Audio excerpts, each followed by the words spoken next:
Ako si Hernan. Mga aswang, hinahabol nila ako. Alam kong kayong dalawa lang ang makakatulong sa akin. Anong ibig mo sabihin? Mga simpleng tindero lang kami ng pinya. Hindi nga namin mapalago ang negosyo namin to eh. Tama ang asawa ko. Mga tindero-tindera lang kami. At hindi namin alam kung paano ka matutulungan. Binibiro ko lang kayo. Anong akala nyo sa kagaya ko? Mahina? Ano naman ang ibig sabihin ng Zanzibar na yan? Hindi nga niya naabot ang puso ko eh. Ngayon, ako naman!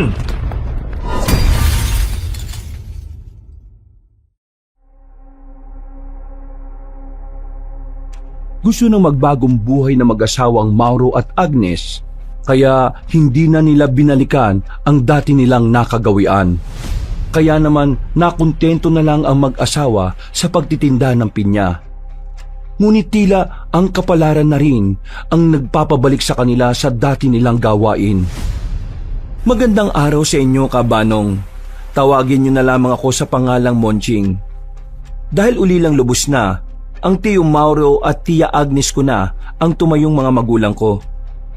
Kinamulatan ko ng pagbebenta ng pinya ang kanilang pangkabuhayan. Hindi sila gaanong nagkukwento patungkol sa buhay nila. Nagulat na lang ako ng isang gabi, may isang lalaking duguan ang lumapit sa amin at tumingi ng tulong. Pero bago tayo magsimula mga kabangers at mga kayanggaw, kung maaari lang muna natin pindutin ang subscribe button at huwag natin kalimutan pindutin ang notification bell para lagi tayong nanonotify pag meron tayong mga bagong kwento. Pindutin nyo na rin ang like button at huwag kalimutang mag-comment. Sa ngayon pa lang ay nagpapasalamat na kami dahil napakalaking tulong po nito sa ating channel upang patuloy kaming makapagbigay sa inyo ng magaganda at nakakapangilabot na kwento. At ngayon, sa ating pagpapatuloy.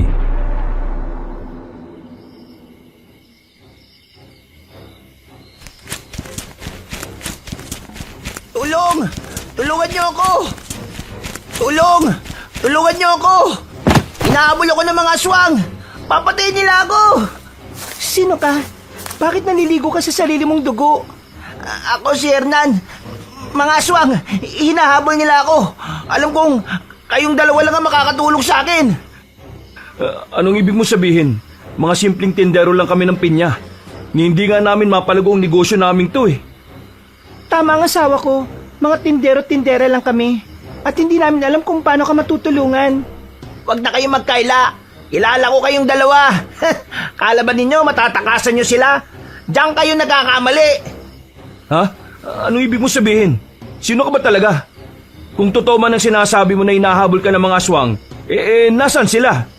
Oo nga. Bakit wala pa sila rito? Niloloko mo ba? Ha? Hindi.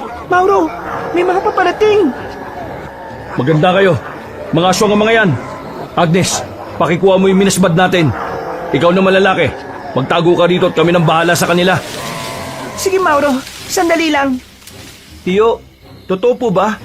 Mga aswang ang mga nagkalat dyan sa labas ng tindahan natin? Oo, Monching. Mga aswang sila. Tingnan mo ang mga mata nila nagbabaga. Ikaw na ang bahala magbantay dito sa tindahan natin at sa lalaki. Kami na ng tiya Agnes mo ang haharap sa mga yan. Sigurado po kayo, Tiyo. Mukhang marami ang mga aswang na yan Baka hindi po nyo kayanin. Malalaman din natin yan mamaya. Basta, wag mong iiwan ang lalaking yan Protektahan mo siya kapag may aswang nalalapit dito. Opo, ako na pong bahala, Tiyo. Mag-ingat po kayo ni Tiya. Sige, Agnes, nandito ka na pala. Tara, harapin natin ang mga nilalang na yan. Sige Mauro, malalaman din natin kung anong pakay nila sa lalaking ito. Huwag lang sila magkakamali sa mga hakbang nila. Totodasin natin sila. Tayo na, Agnes. Sinundan ko ng tingin ko ang tiyahin at tiyuhin ko habang nagmamadaling lumabas sa tindahan namin ng pinya. Inalalayan ko naman ng lalaki para makapwesto sa bahagi kung saan hindi siya madaling makita. Magtatanong sana ako sa kanya, ngunit nawalan siya ng malay. Dahil dito, kabanong, nagpasya na akong silipin kung ano na ang sitwasyon sa labas. Sa tulong ng liwanag na nagmumula sa buwan, nakita kong kaharap ni Tiyo ang humigit kumulang sa 10 aswang. Dulot ng pag-aalala ko, lumabas na rin ako para tulungan silang dalawa. Sinabi nang huwag kang lalabas eh. Nagmatigas ka pa rin. Gusto ko lang pong tumulong sa inyo ni Tia. Ganyan pala ang itsura ng mga aswang, Tiyo. Nakakatakot at para mga mababangis na hayop. Hindi mo dapat sila kinatatakutan, Monching. Mga salot ng lipunan na katulad nila. Kaya dapat pinupuksa sila. Pero kakaiba po ang lakas at liksi nila. Hindi ko sila mapuruan, Tiyo. Huwag mo munang isipin yan. Kapag marami na silang sugat, manghihina rin sila. Huwag kang papayag na mautakan ka nila, ha? Sila ang utakan mo. Paano po? Tagay mo sila sa likod. Hindi nila magagamot yan. At kung hindi man sila mamatay sa lamang ito, sigurado na sa mga susunod na araw, hindi na sila makakabangon pa. Sige na, ito na muna natin sa kanilang pansin natin. Baka magtagumpay sila sa pagpatay sa lalaking humingi ng tulong sa atin. Hala, tagayin mo ang maabot ng minasbad mo. Sige po, ako na pong bahala, Tiyo. Dahil sinasanay na ako ni Tio sa pakipaglaban mula pagkabata, ginamit ko ang kakayahan kong yun. Wala akong naging pakialam kung saan ko matamaan ng mga aswang na sumusubok na lumapit sa akin. Pinagtatataga ko sila at napangiti ako nang makitang iilan sa kanila'y umaatras na lang. Kalaunan, isa-isang bumagsak ang mga aswang. Sinusubukan pa ng iba sa kanila na tumayo at lumaban, pero inapakan sila ni Tio at saka tinaga para matuluyan. Hindi mo dapat kaawaan ng mga aswang na ito. Kapag paiiralin mo ang awa, ikaw ang magiging talunan. Ayun po, Tiyo. Mukhang may natitira pang isang aswang. Tatakas pa yata, oh. Ano kaya kung usisain na lang po muna natin yan? Kung anong dahilan kung bakit nila hinahabol yung lalaki? Tama ka, Monching. Kailangan may makuha tayong impormasyon sa aswang na yan. Tara, sumunod kayo sa akin. Aalamin natin kung ano yung pakay nila sa lalaki at kung bakit sila napadpad sa lugar na ito. Sige po, Tiyo. Lapitan na natin siya.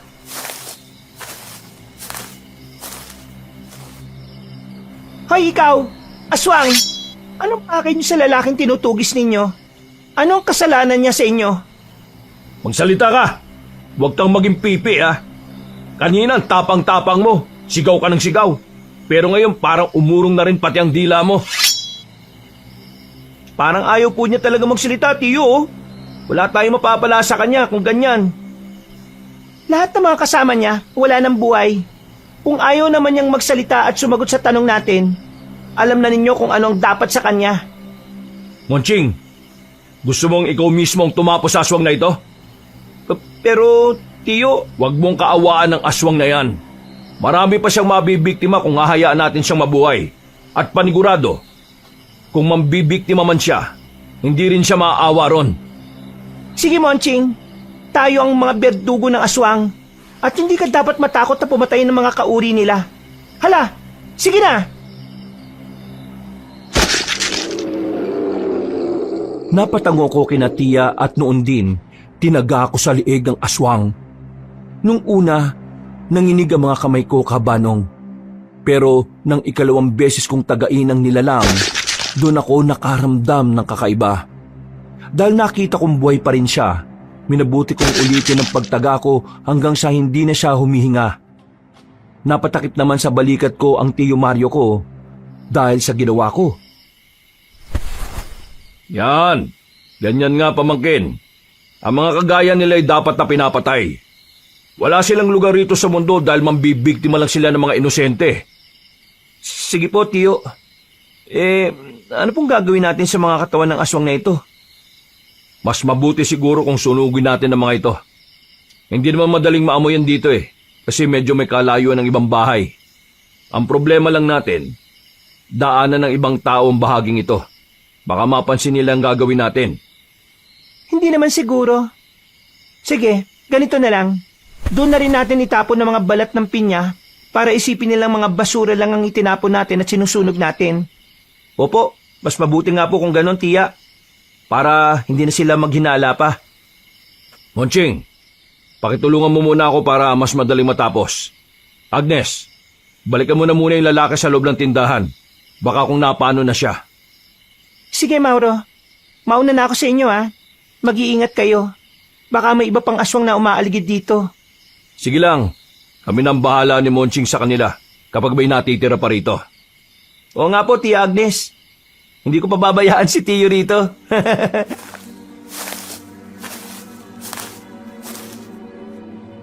Nang makauwi na si Tia, iniligpit na namin ni Tiyo ang mga bangkay ng aswang. Nang maitambak na namin yon sa hukay na nasa likod bahay, minabuti naming sunugin ang mga katawan nila. Napatakip na lang ako ng ilong dahil sa matapang na amoy noon na katulad ng inihaw na hito. Napatawa ng bahagya na rin si Tiyo sa akin nang makita niyang ginawa ko. Masasanay ka rin dyan. Ngayong may nakaharap na tayo mga aswang, hindi malabo na may aatake ulit sa atin. Ito ang pangyayaring pilit na aming tinatakasan ng Tia Agnes mo eh. Pero, ewan ko ba? Tadhana nga talagang naglalapit sa amin sa kanila. Ano pong ibig niyo sabihin? Minsan na rin po ba kayong may nakasagupang aswang, Tiyo? Oo, Monching. Bago ka pa ipinanganak, mga manunugis na kami. Kinatatakutan kami ng mga aswang. Pero, nang maipanganak ni Agnes ang pinsan mo, nagpa siya kaming iwan ng ganoong gawain. Pinsan? May pinsan po ako? Nasaan na po siya? Wala na siya. Pinatay siya ng mga aswang. Hindi ko makakalimutan ng gabi na aalis na sana kami para magpakalayo-layo. Pero, inatake kami ng mga aswang. Pinatay nila ang anak namin. Kaya mula noon, natakot na kami magkaanak. Talaga palang napakawalang hiya nila, no? Siguro po, kung buhay siya, malaki na rin siya, no? Oo, Monching. Mas matanda siya sa iyo ng 5 taon. Sayang nga lang at maaga siyang kinuha sa amin.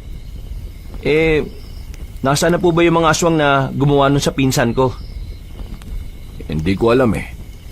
Pero may palatandaan ako para malaman kung sila yon. Ano po yun, Tiyo?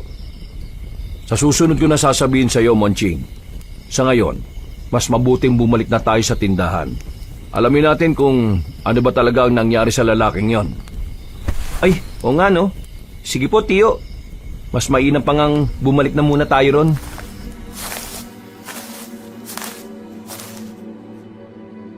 Pagdating namin sa tindahan, nakita naming umiiling si Tia Agnes. Nagtaka kami kung ano ang dahilan nun.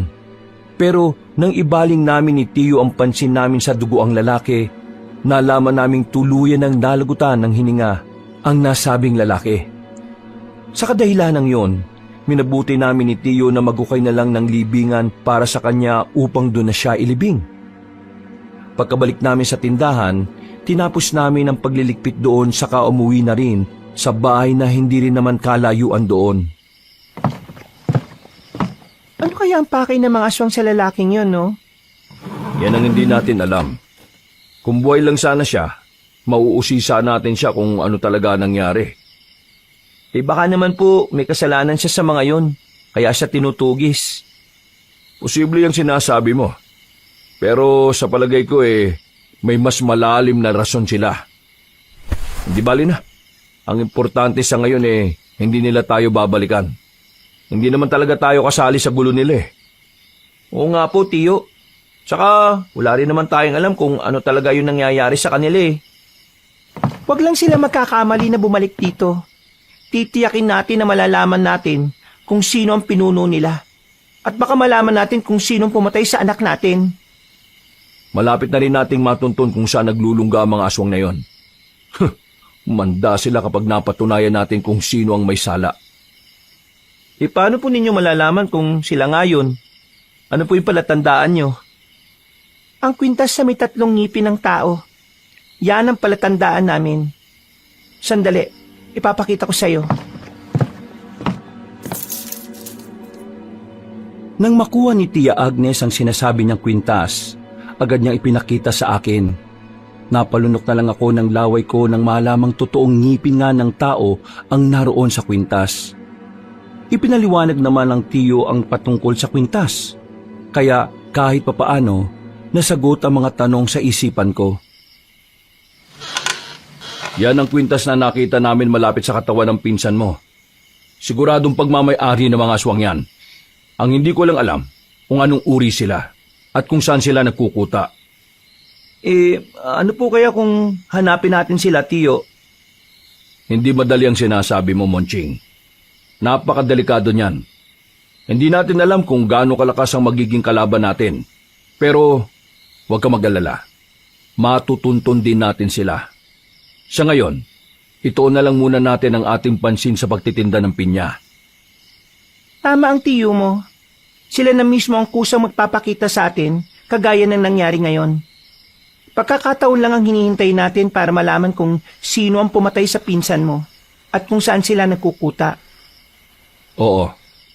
Sa ngayon, mas mabuting matulog na muna tayo at magpahinga. Bukas, baka dumating na mga pinya mula sa liblib na baryo. Balita ko kasi, ngayong linggo sila mag-aani. Mabuti naman kung ganon. Halos mauubos na rin kasi yung ititinda natin eh. Paano kasi, marami ang kumukuha at ang ilan sa kanila, ginagawa pang inumin para ibenta sa mga paaralan. Oo nga eh. Mas mainam nga yung ganun. Para naman tuloy ang daloy ng pera natin. Sa panahon ngayon, pera na ang nagpapatakbo sa buhay ng tao eh. O sige na, matulog na tayo. Maga pa tayo bukas. Mamaya na pala. Madaling araw na eh.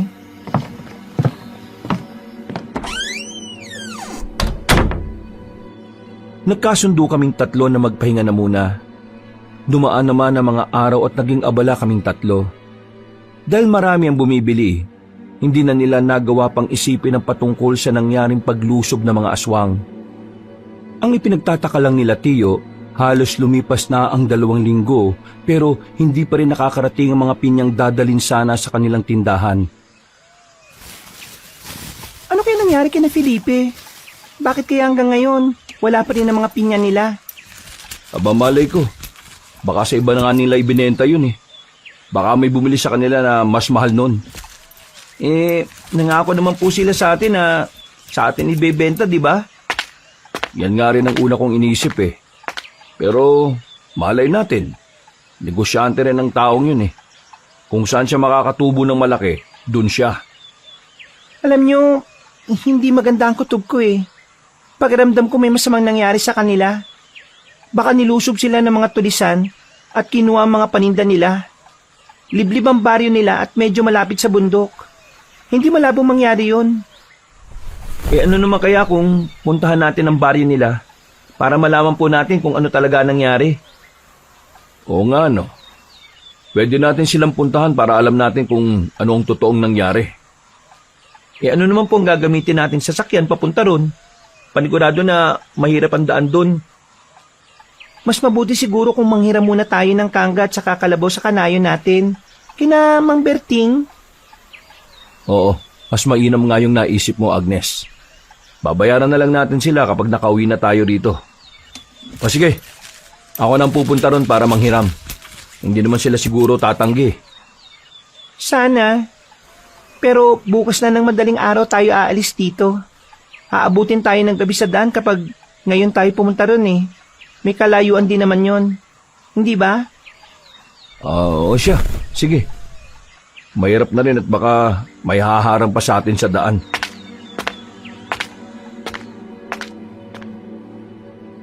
Noon din umalis si Tio Mauro. Naiwan naman kami ni Tia Agnes sa bahay. Habang wala pa si Tio, ikinuwento ni Tia ang patungkol sa nangyari ng gabing umatake sa kanila ang mga aswang. Nakaramdam ako ng awa sa kanila, Kabanong. Lalo pa at makaraan ng ilang taon, hindi pa rin nila nakakamit ang hustisya.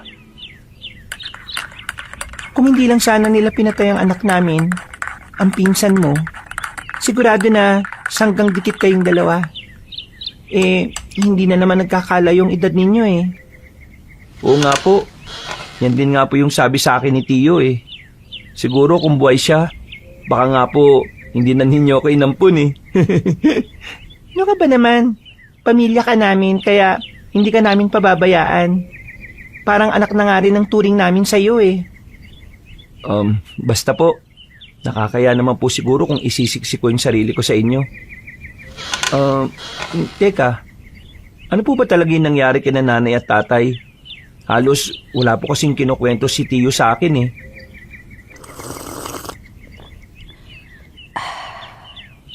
Gusto sana namin itago ito sa'yo. At gusto rin sana namin kalimutan na nangyari sa kanila. Bakit po, Tia? Kagaya namin, ang mga magulang mo ay mga manunugis din ng mga aswang. Kasamahan namin sila. Pero, nung nagkalansihan, isa sila sa mga napatay ng kalaban.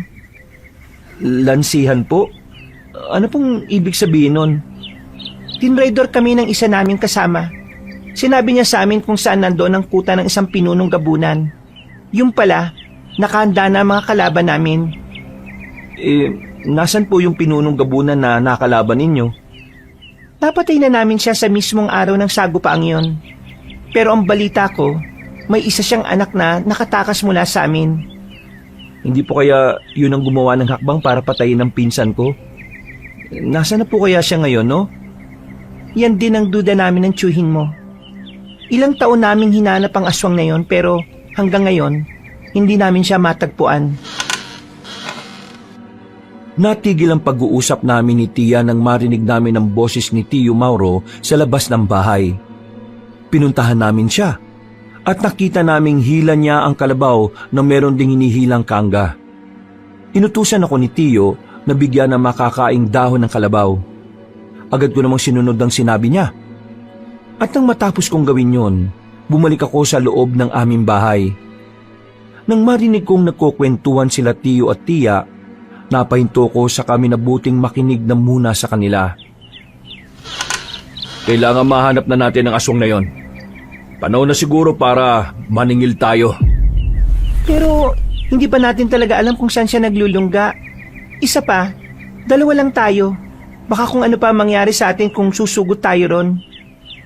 Mag-iingat naman tayo Gusto ko nang maipagiganti ang anak natin Matagal na rin hindi tayo nakakasagupa ng mga aswang na yan Akala ko ba magbabagong buhay na tayo? Sana. Pero kahit ano pa ang gawin natin, sinusundan pa rin nila tayo Ibig sabihin yan, papalapit na rin sa atin ang aswang na hinahanap natin. Ay nako. Saka na natin isipin ang bagay na yan. Sa ngayon, pagplanuhan na natin kung anong oras tayo aalis bukas. Ay teka, isasama ba natin si Monching? Mas mabuti siguro kung wag na. Walang tatao sa tindahan natin Mabilis lang naman tayo kasi aalamin lang natin kung bakit hindi pa rin dinadala rito yung mga pinya. Sige, malalaman din natin ang rason nila bukas. Lumapit na ako kina Tio Mauro at inihayag ko sa kanila ang kagustuhan kong sumama sa kanila. Ipinaliwanag ko na rin ang magiging tulong ko sa kanila kung sakali. Kaya kalaunan nakumbinsi ko rin sila. Dahil malapit ang gumabi noon, nagpasya na kaming magpahinga na muna. Maaga kaming aalis, kaya maaga rin kaming natulog. Bandang 3:00 ng madaling araw, nagising kaming 3. Nang makapaganda na kami, agad kaming umalis sakay ng kangga na hila ng kalabaw.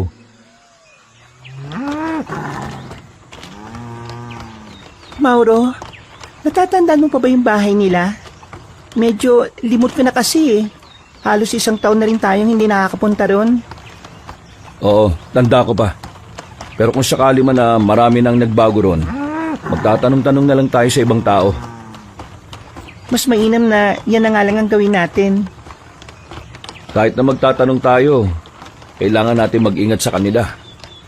Unti-unti nang nagiging laganap ang mga aswang At baka may makakilala sa atin doon. Sige po, Tiyo. Mamaya kasi may nakakaalam na sa ginagawa natin sa mga aswang Baka may mga aswang din doon sa kanilang baryo. Basta, wag lang tayo magtiwala sa kanila. Ikaw, Monching, huwag kang lalayo sa amin Baka mapagdiskitahan ka ron. Opo, masusunod po, Tia. Huwag kayong mag-alala. Hindi po ako magiging pasaway sa inyo. Siguraduhin mo, Monching Mamaya, Baka kapag may makita kang magandang dalaga ron, susundan mo ah. Hay nako, kung may liligawan ka man o gagawing nobya, kilatisin mo muna ah. Baka mamaya, asong na pala yung naging kabiyak mo. Mahawaan ka pa niya. Kayo po talaga oh. Basta, pangako po, magpapakabait po ako at hindi ako aalis sa tabi ninyo.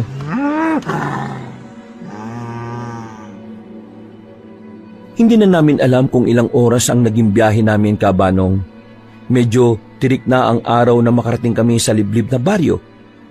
Agad naming hinanap kung saan ang bahay ng suki namin. Pero malaki na ang pinagbago ng kanilang baryo. Dahil doon, nagpasya na kaming maghanap ng pwede naming mapagtanungan. Subalit, nagtaka kami ni Tiyo nang mapansin naming sarado ang lahat ng kabahayan doon. Bakit kaya walang mga tao rito sa baryo? Halos lahat ng bahay dito, oh, sarado. Kung meron mang bukas, wala rin mga tao. Mukhang may hindi magandang nangyayari rito ah. Ano naman kaya ang rason at wala sila rito? Tingnan po ninyo yung nasa isang hagdanan. Meron pong bahid ng dugo. Ayun, may isang bahay pong wasak na at parang pinweras ang gibain. Malakas ang kutob ko na may umataking aswang dito. Baka kung nilusob nila ang baryo at inubos na ang mga tao rito. At kung inubos po nila, sana may mga nagkalat na katawan dito, hindi po ba? Ang inala ko baka lumikas sila. Kung may lumusob man dito, sigurado na natakot na sila. Paano na yan? Wala tayong mapagtatanungan? Hindi iisa-isa na lang natin ang mga bahay rito. Hindi naman siguro tayo aabutan ng dilim Sige po. Baka mahanap din naman natin kaagad yung bahay nila. Teka, kung wala po dito yung ibang tao, baka wala rin po sila dito. Yan ang aalamin natin.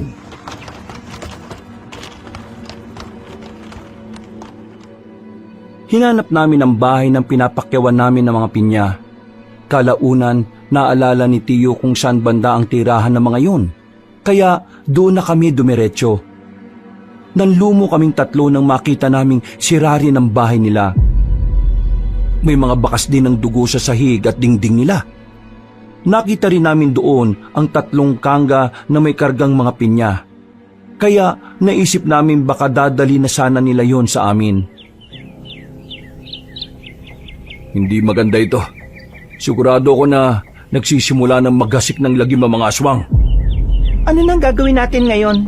Wala rito ang suki natin at malamang pati sila pinaslang na ng mga aswang.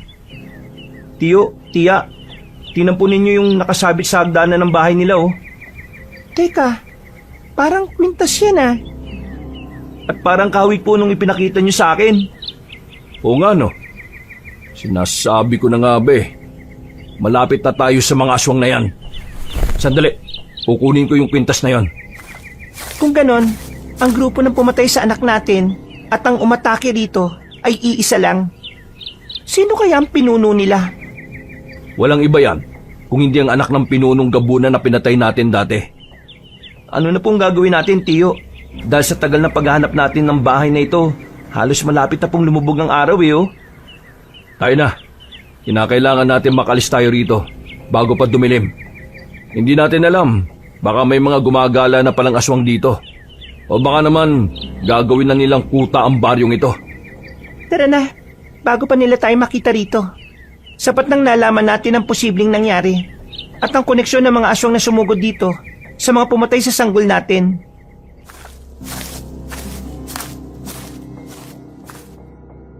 Nagsimula na kami maglakad pabalik sa kangga at kalabaw namin, Kabanong.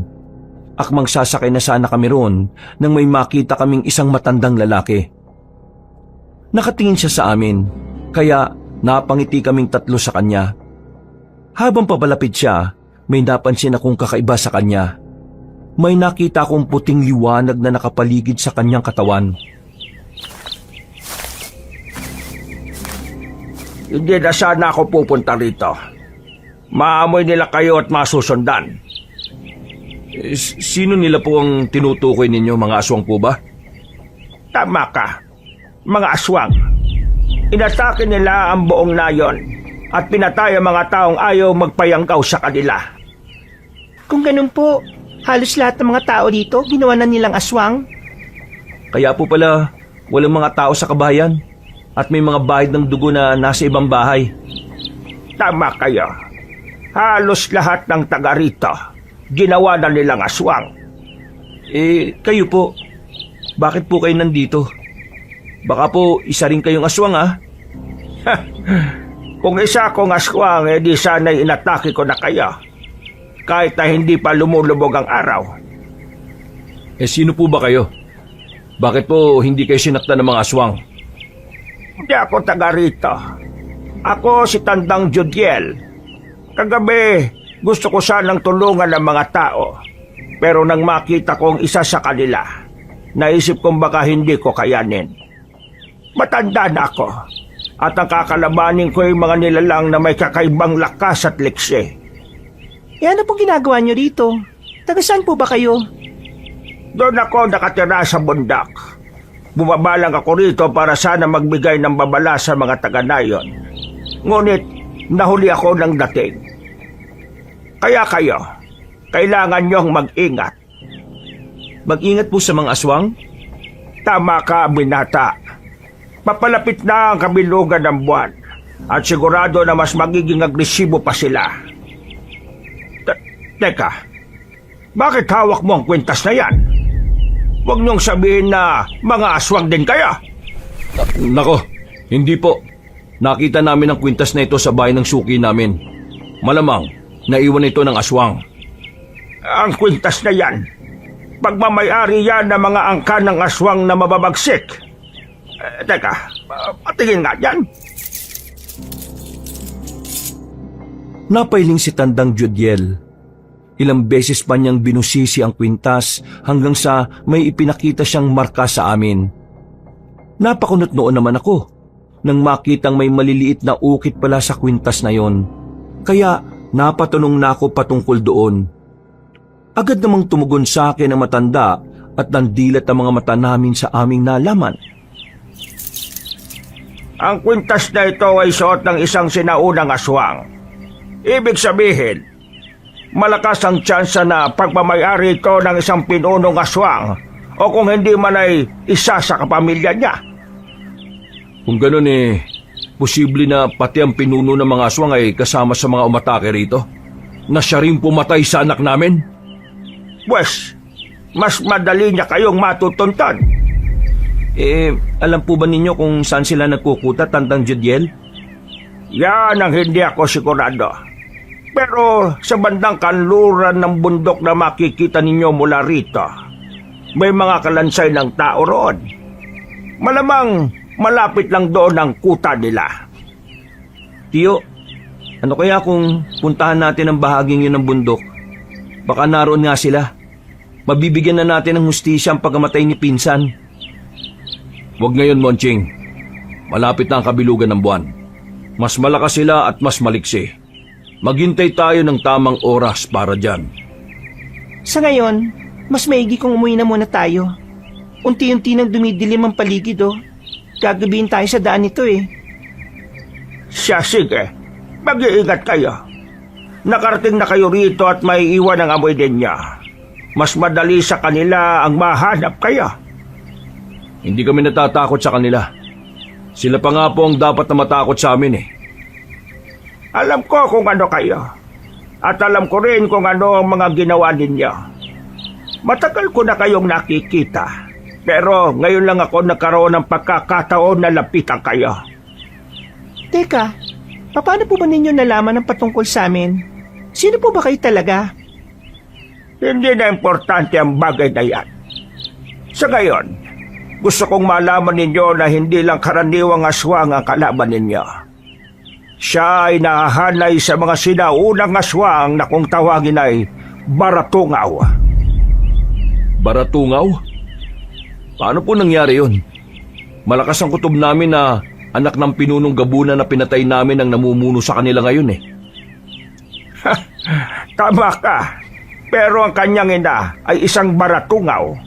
At dahil sa sunod-sunod na mga ritual, naging puro ang dugo niya. Malakas siya at may kapangyarihang kontrole ng mga bagay na nasa paligid niya. Pero Dati yon. Ano pong ibig niyong sabihin dati? Kung may mga aswang na kayang kumontrol ng mga anino at espiritu, siya naman kaya niyang kontrolin ang mga bagay na nasa paligid niya. Lahat po talaga ng mga bagay? Hindi. Ang ibig kong sabihin ay mga bagay na konektado sa kalikasan. Alam po ba ninyo kung paano namin siya matatalo? Isang bagay lang ang pwedeng tumalo sa kanya. Ang kampilan ng isang sinaunang babaylang manunugis. Kampilan po? Nasaan na po yun? Malamang sa tagal ng panahon, kinakalawang na po yun. Hindi kinakalawang ang kampilang yon, iha. Paano naman po kayo nakakasiguro? Baka po, kayo po yung babay lang yon. Ano ba naman kayo? Gano'n na ba ako katanda sa inyong mga mata? Hindi ako yon. Pero alam ko kung nasa ng kampilan. At may tuturo ko yon sa inyo kung gusto ninyo. Saka na lang po siguro, Tandang Judiel. Aabutin kami ng dilim sa daan eh. Parang napakadelikado na po kasi ng panahon ngayon. Kung gusto nyo ang binatang ito na lang ang isasama ko. Naku, wag na po, Tandang Judiel. Salamat na lang po sa inyo. Pwede naman po kung sumama sa kanya eh. Permiso lang po ninyo, Tiyo. Yun ang kailangan ko. Hindi ako pumapayag. Hindi natin alam kung ano yung panganib na nakaamba sa iyo ron. Mas mabuti nang magkakasama tayong tatlo. Mas masisiguro pa natin ang kaligtasan ng isa't isa. Ay, kayong bahala. Basta, kung sakaling kailangan ninyo ang tulong ko, puntahan lang ninyo ako sa bundok. Hanapin nyo ang kuweba sa bandang kanluran ng bundok. Tawagin nyo ako at lalabas ako ng walang alinlangan. Sige po, maraming salamat po, Tandang Judiel.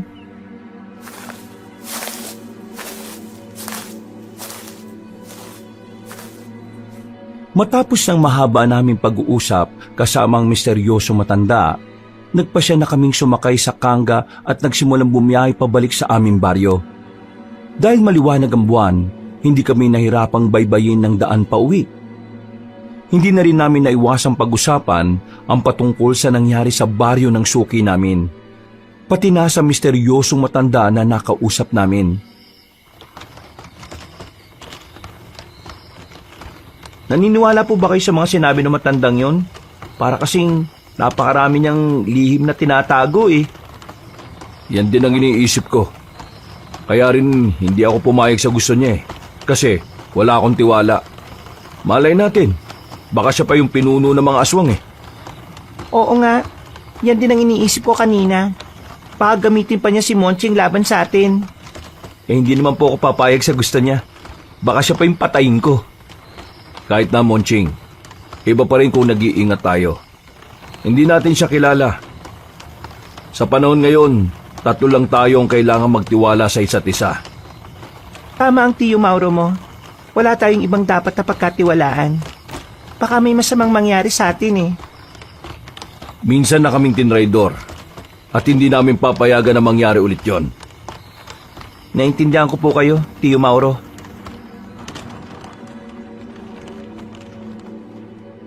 Panandalian kaming naging tahimik habang naglalakbay. Nasa ganong estado kami nang makarinig kami ng mga ingay sa paligid. May mga kakaibang huni at may mga yabag ding nakasunod sa amin. Minabuti naming ihanda ang mga minasbad namin para sa kung anumang posibleng mangyari. Nagpatuloy kami sa pagbabiyahe, pero natigilan kami nang may makita kaming mga mabalahibong tao na nakaharang sa daraanan namin. Nakatayo lang sila at nakatitig sa aming tatlo habang nakaambang umatake. Maganda kayo. Siguradong tayo na ang pakay ng mga yan. May nakasunod sa atin kanina. Monching, matyagan mong bandang likuran natin ha.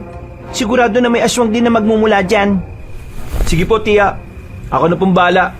Sasabihin ko kagad kapag may napansin akong gumagalaw na ibang nilalang, Tia. Yan ang gagawin mo. Hindi tayo dapat maisahan ng mga yan. Halina kayo. Lapitan natin sila. Sige, Mauro. Ikaw na ang maunang maglakad. Maging alerto lang tayo ha. Para kung susugod man sila sa atin, magagawa natin silang labanan. Sige po, Tiyo. Ako na lang ang bahala kapag may sumugod sa likuran natin.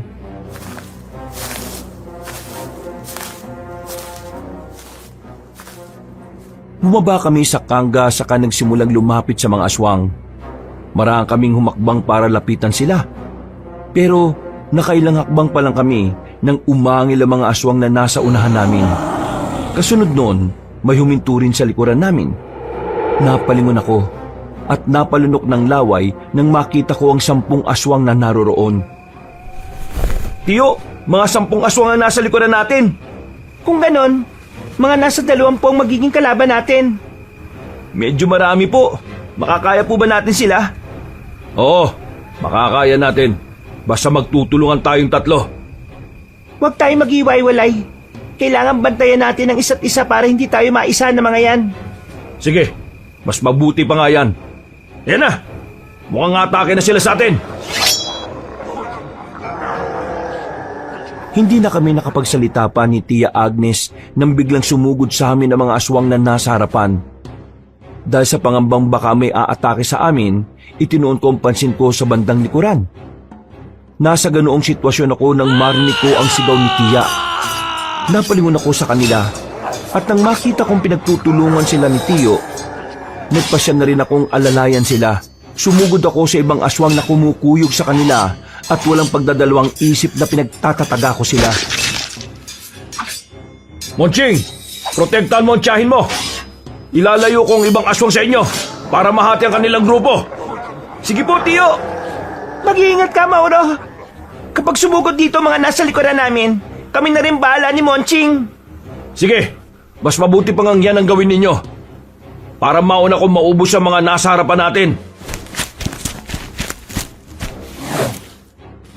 Humiwalay sa amin si Tiyo Mauro. Naging tama ang pasya niya. Nagkawatak-watak ang mga aswang. Kaya naging madali na rin sa amin ni Tia ang atakihin sila. Walang ano-ano, inatake ako ng 2 nilalang kaya agad ko silang inilagan. Bago pa man sila makasugod ulit sa akin, ako na mismo ang umatake sa kanila. Kahit na maliliksi sila, pakiramdam ko'y nagawa kong pantayan ng kakayahan nila ng mga oras na yon.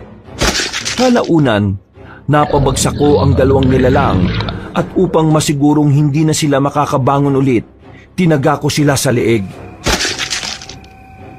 Mahusay ka na talaga makipaglaban, Monching. Napabagsak mo ang mga aswang na sumubok na umatake sa iyo. Kayo nga rin po eh.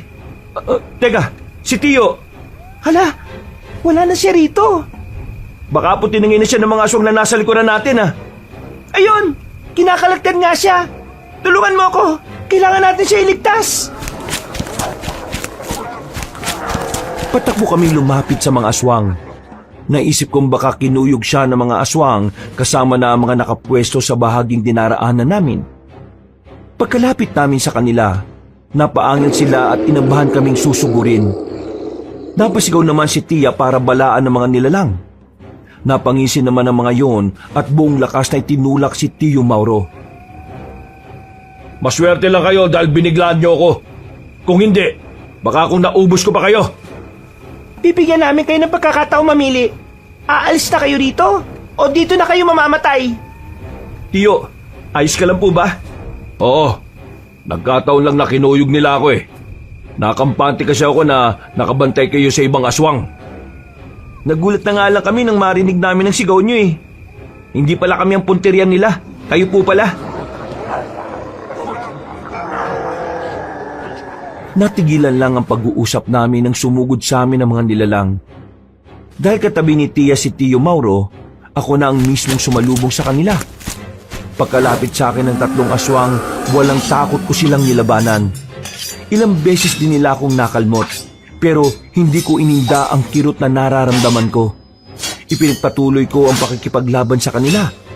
Hanggang sa makita kong sinugod na rin ni Tiyo Mauro ang iba pang mga aswang. Kalaunan, dahil sa naging pagtutulungan naming 3, nagawa namin patayin lahat ng mga nilalang na naroroon. Mabuti na lang talaga natalo natin sila. Kung hindi, baka naging hapunan na nila tayo. Oo nga. Saka kung tayong dalawa lang ang umalis, baka nga nalagay pa tayo sa alanganin. Mabuti na lang talaga at nanditong pamangkin natin. Salamat, Monching, ah. Naku, walang anuman po, Tia Agnes. Kahit ano pa ang mangyari, nakahanda po akong tumulong sa inyo sa lahat ng oras. Maraming salamat talaga, Monching. Pero, alam mo, napabilib mo ako eh. Hindi ko akalain na mahusay ka na makipaglaban. Siyempre po, mana po ako sa inyo eh. Saka, kayo po nagpalaki sa akin. Kaya kung ano man ang katangian nyo, nakukuha ko rin. O ano, tayo na? Mas mabuti pang umuwi na tayo at makapagpahinga. Oo nga eh. Pero magmula ngayon, kailangan na natin maging alerto sa paligid natin. Anumang oras kasi, aatake sa atin ng mga aswang. Huwag po kayong mag-alala. Tutulong po ako lagi sa inyo.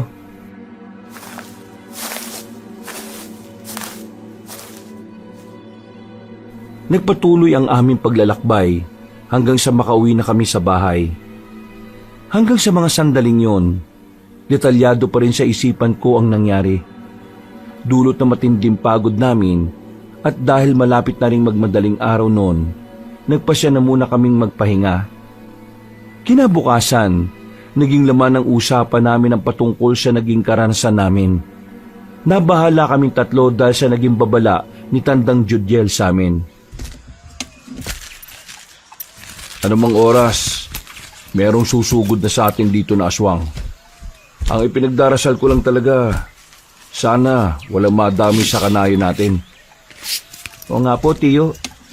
Total naman, sa atin ang gulong ito at wala silang kinalaman. Huwag niyong isipin yan. Mga aswang sila eh. Mga tuso at walang kinakawaan. Mas maigi nang maging handa tayo. Hindi lang para sa ating mga sarili, kundi pati na rin sa mga kanayo natin. Sa bagay, meron ka namang punto doon, Agnes. Pero mas mabuti siguro kung wag na nating sabihin sa kanila ang patungkol sa mga aswang. Mas mababahala lang sila at sigurado na matatakot. Kawawa rin naman po ang mga bata. Sila ang pinaka-apektado kung mangyari man ang bagay na yan. Ganito na lang. Rumonda tayo tuwing gabi para makasiguro tayong walang aswang na umaaligid sa baryo natin.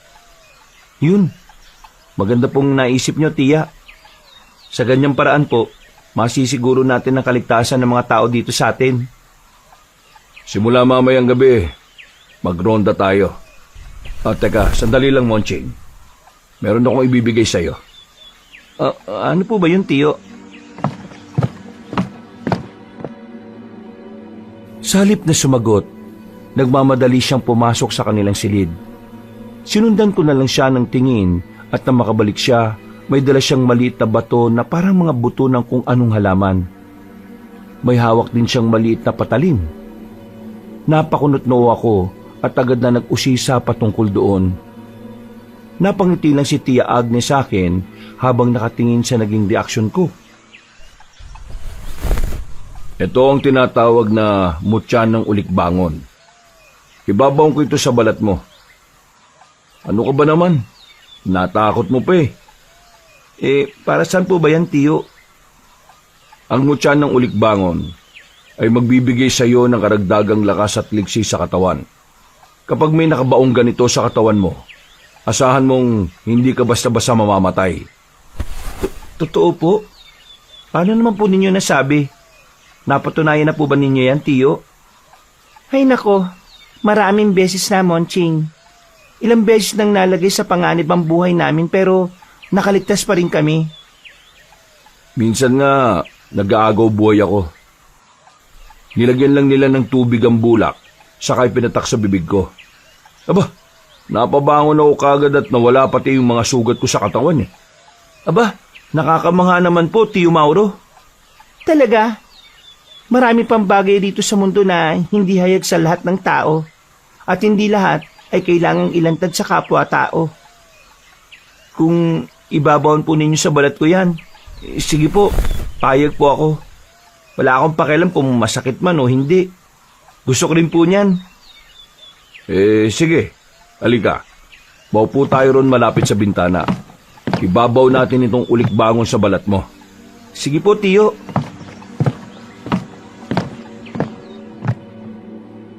Nang makapwesto na kami kabanong, sinimulan niya ang pagbabaon ng mutya sa balat ko.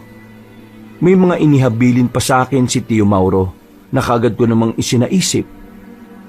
Pagkatapos namin gawin ang bagay na yon, naggulat kaming tatlo dahil sa mga pagkatok sa pinto ng bahay namin.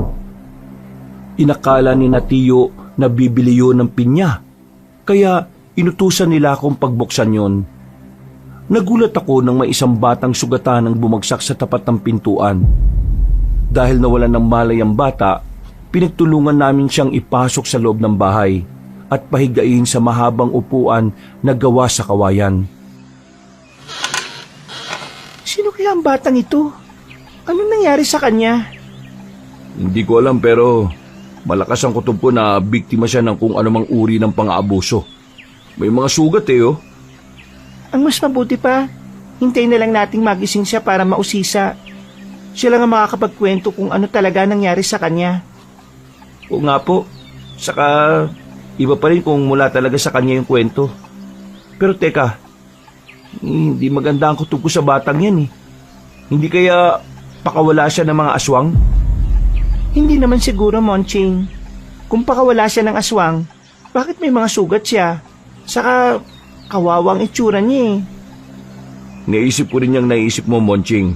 Pero hindi dapat tayo kagad humusga. Kinawawa ang bata eh. Hindi bale, malalaman din natin yan kagad kapag nagising siya. O sige na, mas mabuti siguro kung magluto na muna ako ng lugaw para pagkagising ng bata, magkalaman ng mainit ang tiyan niya. O sige, mas mabuti pa nga siguro. Ako nga medyo gutom na rin eh. Nagpaalam sa amin si Tia Agnes saka tumungo sa kusina. Nung naiwan na kami ni Tio sa sala, pinag-usapan namin ang patungkol sa pagroronda na gagawin namin. Nasa kalagitnaan kami ng pagkukwentuhan nang marinig namin ang pag-ungol ng bata. Naibaling ko ang pansin ko ron at napansin kong napapakuyom siya ng kamay at animoy gusto niyang magpumiglas. Masalimuot siguro yung napagdaanan ng batang ito. Ewan ko nga lang kung saan siya talaga nanggaling. Kahit nga na may pagdududa ako sa kanya, nakakaramdam pa rin po ako ng awa. Sa ganyang kamurang edad niya, nakaranas na siya ng hindi maganda. Oo nga Siguro, kung inatake ng mga aswang ang pamilya niya, siya lang ang nakaligtas. Ay, mabuti na nga lang po't hindi siya pinabayaan ng kanyang gabay. Kung nagkataon, baka pati siya ginawa na rin hapunan ng mga nilalang na yun. Nasaan po ko? Ang mga magulang ko? Ano po nangyari? Oh, gising na siguro siya, Monching. Hindi po, nananaginip lang po siguro. Kanina ko pa po napapansin ang mabilis na paggalaw ng mata niya kahit nakapikit siya. Bata, gising ka na ba? Huwag ka mag-alala, ligtas ka na. Ano ba nangyari sa'yo? Ayan po. Nagsalita lang po siguro siya ng tulog. Ay naku, kawawang bata. Pati sa pagtulog niya ginagambala siya ng hindi magandang karanasan. Natigil na lang kami sa pagkukwentuhan ni Tio Mauro nang makita naming dumilat na mga mata ng bata. Nagsimula siyang umiyak at hinanap ang mga magulang niya. Agad naman namin siyang inalo hanggang sa tuluyan siyang kumalma. Sinabi namin sa kanya na nawalan siya ng malay sa tapat ng pintuan kaya dinala na namin siya sa loob ng bahay namin. Ano ba nangyari sa'yo? Bakit sugutan ka nang dumating ka dito? Nakita ko rin na pagod ka May mga humahabol ba sa'yo? Ang mga aswang po. Sila ang umahabol sa akin. Pinatay nilang buong pamilya ko. At ako na lang po natira. Sinasabi ko na nga mabuti na lang at dito ka dinala ng iyong mga paa. Huwag ka mag-alala.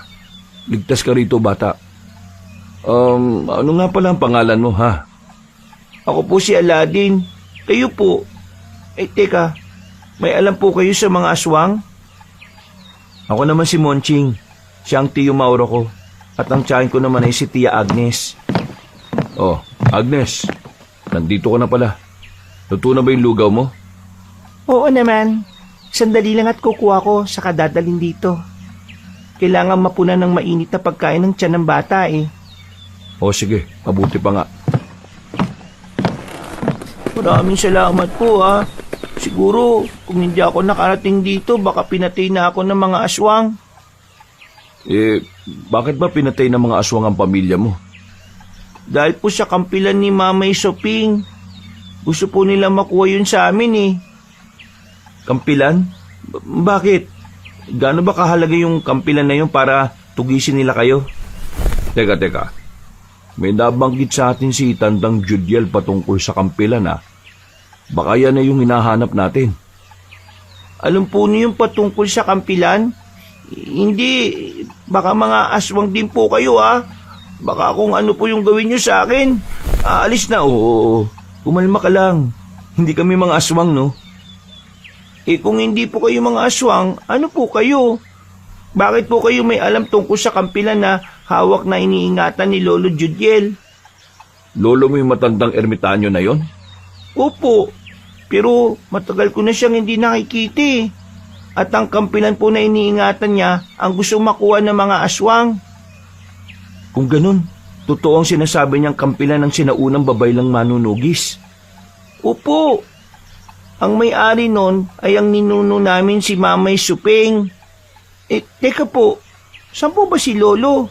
Kailangan ko masabi sa kanya ang nangyaring pagsugod sa amin ng mga aswang eh.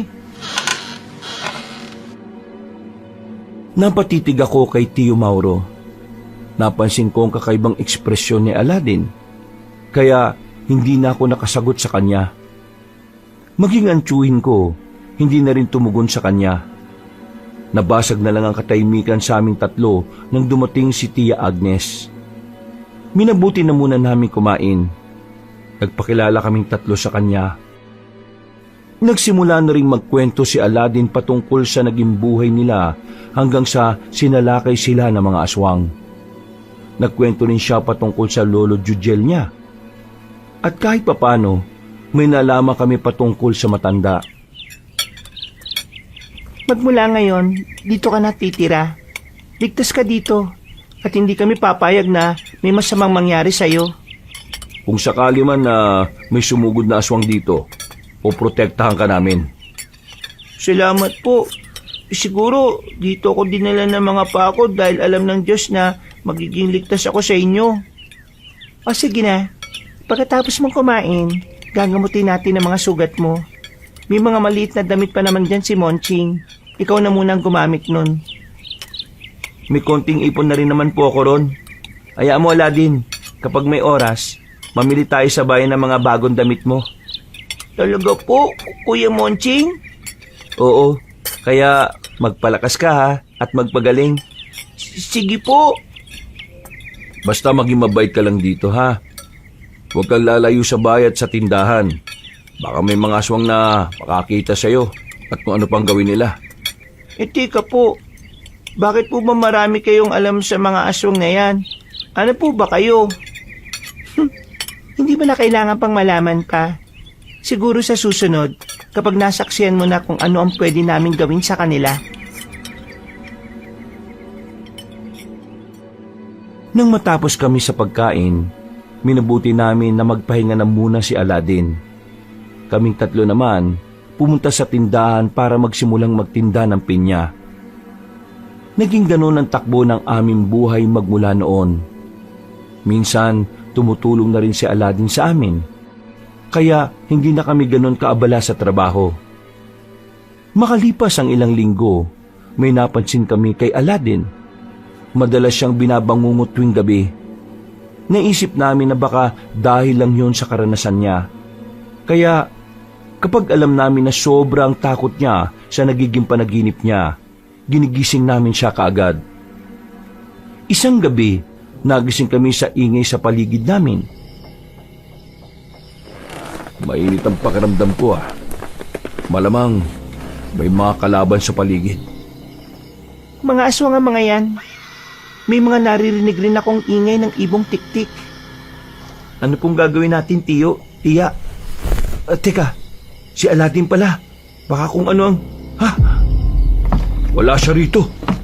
Nakabukas din ang bintana. Malamang tinukot siya ng mga aswang. Monching, halika. Baka kung ano pang gawin nila sa bata. Sige po. Mukhang nandito pa rin naman sila sa paligid eh. Sigurado maabutan pa natin sila kung sakali. Sasama ako sa inyo. Hindi pwedeng kayo lang ang haharap sa mga aswang na yan. Kung ganon, tayo na. Maging alerto lang kayo.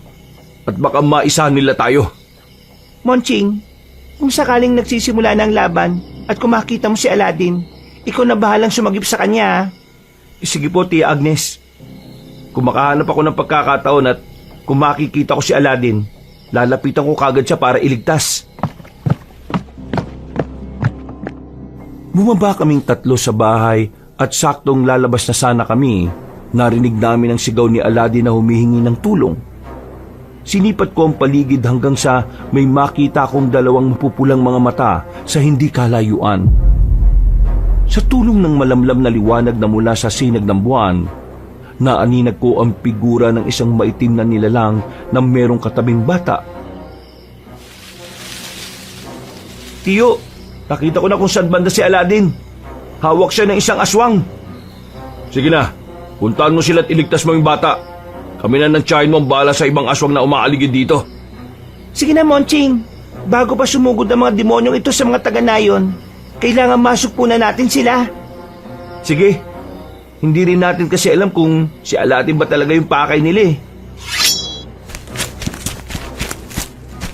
Nang makita ko ang ilang aswang na papasugot sa aming tatlo, nagpasya na akong puntahan muna si Aladdin. Napailing na lang ako nang marinig ko ang mga pag-angil at mga sigaw ni Tiyo. Nasa kalagitnaan na ako ng pagtakbo papunta sa bata nang makita kong gumalaw sila. Nabahala ako, kaya mas binilisan ko ang paggalaw ko. Namangha pa ako sa aking sarili nang mapansin kong naging mabilis ang pagtakbo ko at hindi rin ako nakaramdam ng pagkahapo.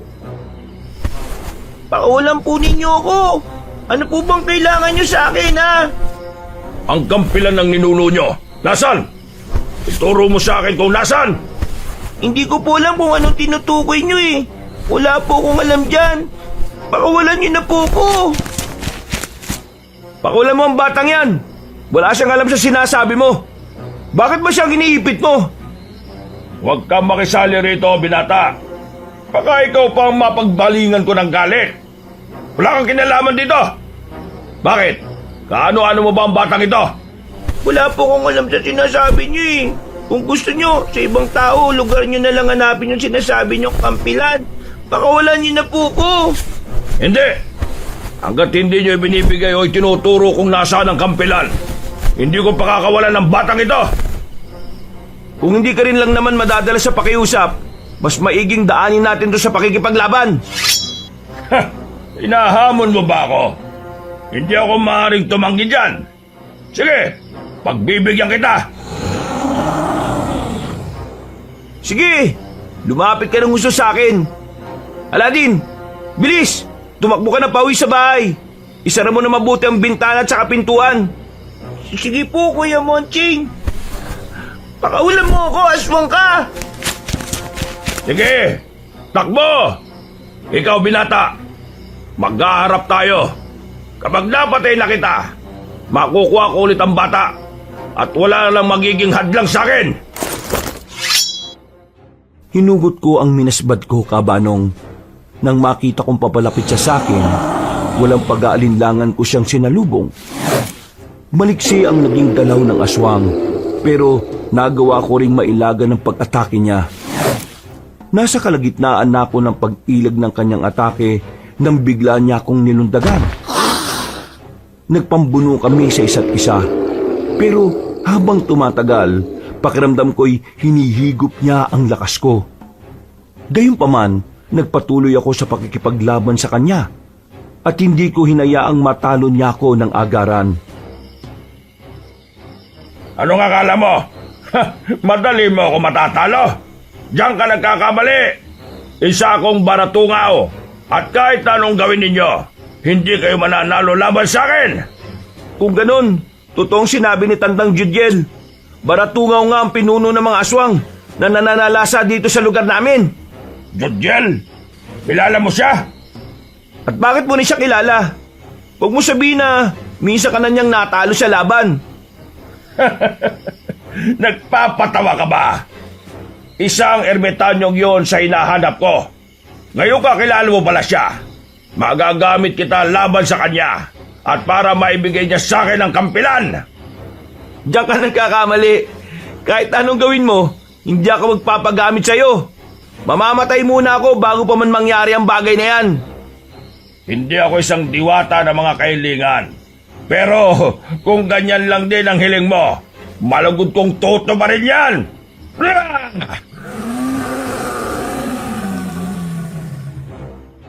Pagkatapos niyang umangil, mas naging agresibo pa siya. Pinagkakalmot niya ako sa bawat bahagi ng katawan kong madadampian ng kuko niya. Napangiwi na lang ako sa kirot na nararamdaman ko. Pero hindi ako sumuko, Kabanong. Dahil nabitiwan ko ang minasbad ko, sinubukan kong kapain yon. Ngunit hindi ko na yon mahagilap. Ilang beses ko pa siyang tinulak para makalis ako sa ganoong posisyon. At dulot ng aking ginawa, nagawa kong punitin ang damit niya. Ang kwintas na yan. Yan din na ipinakita sa akin ni Tiyo Mauro. Huwag mong sabihin na ikaw ang pumatay sa anak nila ni Tia. Sinong Mauro? Yung manunugis? Gumanti lang ako sa kanila dahil sa ginawa nila sa ama ko. Ngayon, kapag napatay kita, magiging lamang na ako. Mapatay mo man ako, pero alam kong papatayin ka din nila, Tiyo. Ikaw na mismo nagukay ng sarili mong libingan dahil sa pagpunta mo rito. Napaangil siya. Sa hindi ko inaasahan, sinakal niya ako saka napatayo siya. Napalingon ako kina Tiyo at nang makita kong nakatitig sila sa aking direksyon, napasigaw ako para humingi ng tulong sa kanila. Patakbo naman lumapit sina Tiyo at Tia sa amin. Bago pa man sila tuluyang makalapit, ibinalibag ako ng aswang at tumama ang katawan ko sa malaking puno. Naaninag ko ang minasbad ko, kaya kahit masakit ang likod ko, sinikap kong makatayo para makuha yon. Nang makita kong sinugod ni na Tiyo Mauro ang aswang, sinikap ko ang makatayo para makalapit sa kanila. Anong pakay mo sa bata? Bakit gusto niyo siyang kunin? Ang kampilan. Ibigay niyo sa akin ang bagay na yon. Kung ayaw niyong madamay pati ang buong baryong ito. Anong kampilan ang sinasabi mo? Kung alam namin ang patungkol dyan, at kung nasa amin sana ang patalim na tinutukoy mo, di sana, hawak namin yan. Tama ang asawa ko. Kung ako sa'yo, mas mabuti pang Tiyo. Tingnan po ninyo ang kwintas niya. Katulad yan ang nakita ninyo. Oh. Yan din po yung nakita natin nang pumunta tayo sa suki natin, hindi po ba? Yan nga. Walang yakang aswang ka. Ikaw ang pumatay sa anak namin. Magbabayad ka! Pinagtulungan ni na Tia na atakin ang aswang. Dahil masyado pang masakit ang katawang ko, nanood na lang muna ako sa kanila. Hindi rin ako nakaramdam ng kaba para sa kanila. Dahil nakita kong nagagawa nilang sabayan ng liksi ng nilalang. Nasa kalagitnaan sila ng pakikipaglaban nang marinig ko ang pagsigaw ni Aladdin. Nabahala ako, kaya kahit masakit pa ang katawan ko, sinikap kong makatakbo papunta sa aming bahay. Iniwan ko si Tiyo na patuloy pa rin sa pakikipaglaban sa pinuno ng aswang. Pagkalapit ko sa bahay, nakita kong kinakaladkad ng dalawang aswang si Aladdin. Kuya, papatayin ako ng mga aswang na ito. Pinipilit nila akong ibigay ko raw yung kampilan eh. Pakawalan niyo ang batang yan. Wala sa kanya ang kampilan. Ako nagtago nun. At kung gusto niyo makakuha sa akin yon, harapin na muna ninyo ako. Kuya Monching, ano po yung pinagsasabi nyo? Huwag ka magkalala. Ako ang bahala. Makakaya ko sila. Oh, narinig nyo si Kuya Monching. pakawalan na ninyo ako at ituturo niya kung nasan niya itinago yung kampilan. Pakawalan muna ninyo siya! Bilisan nyo! Lumakas ang kabog ng puso ko nang makita ko ang alinlangan sa dalawang aswang. Napahawak na ako ng maigpit sa minasbad ko noon. At naisip ko na kung hindi ko sila makukumbinsi, lalabanan ko sila. Ang tanging pinag-alala ko lang, baka kung anong gawin nila kay Aladdin. Magsasalita pa sana ako pero biglang hinampas ng isang aswang ang batok ng bata. Nabuwal si Aladdin at nanghina. Napangisi naman sa akin ng mga aswang na animoy hinihintay ang susunod kong gagawin. Kuya, mag-iingat ka sa kanila. Talunin mo silang dalawa. Sige, hindi ko sila atrasan, Aladdin. Teka, narinig ko pong sigaw ni Tia Agnes Baka kung ano na po ang nangyayari sa kanila. Ang pinunong aswang pa naman na si Heraldo ang kaharap nila.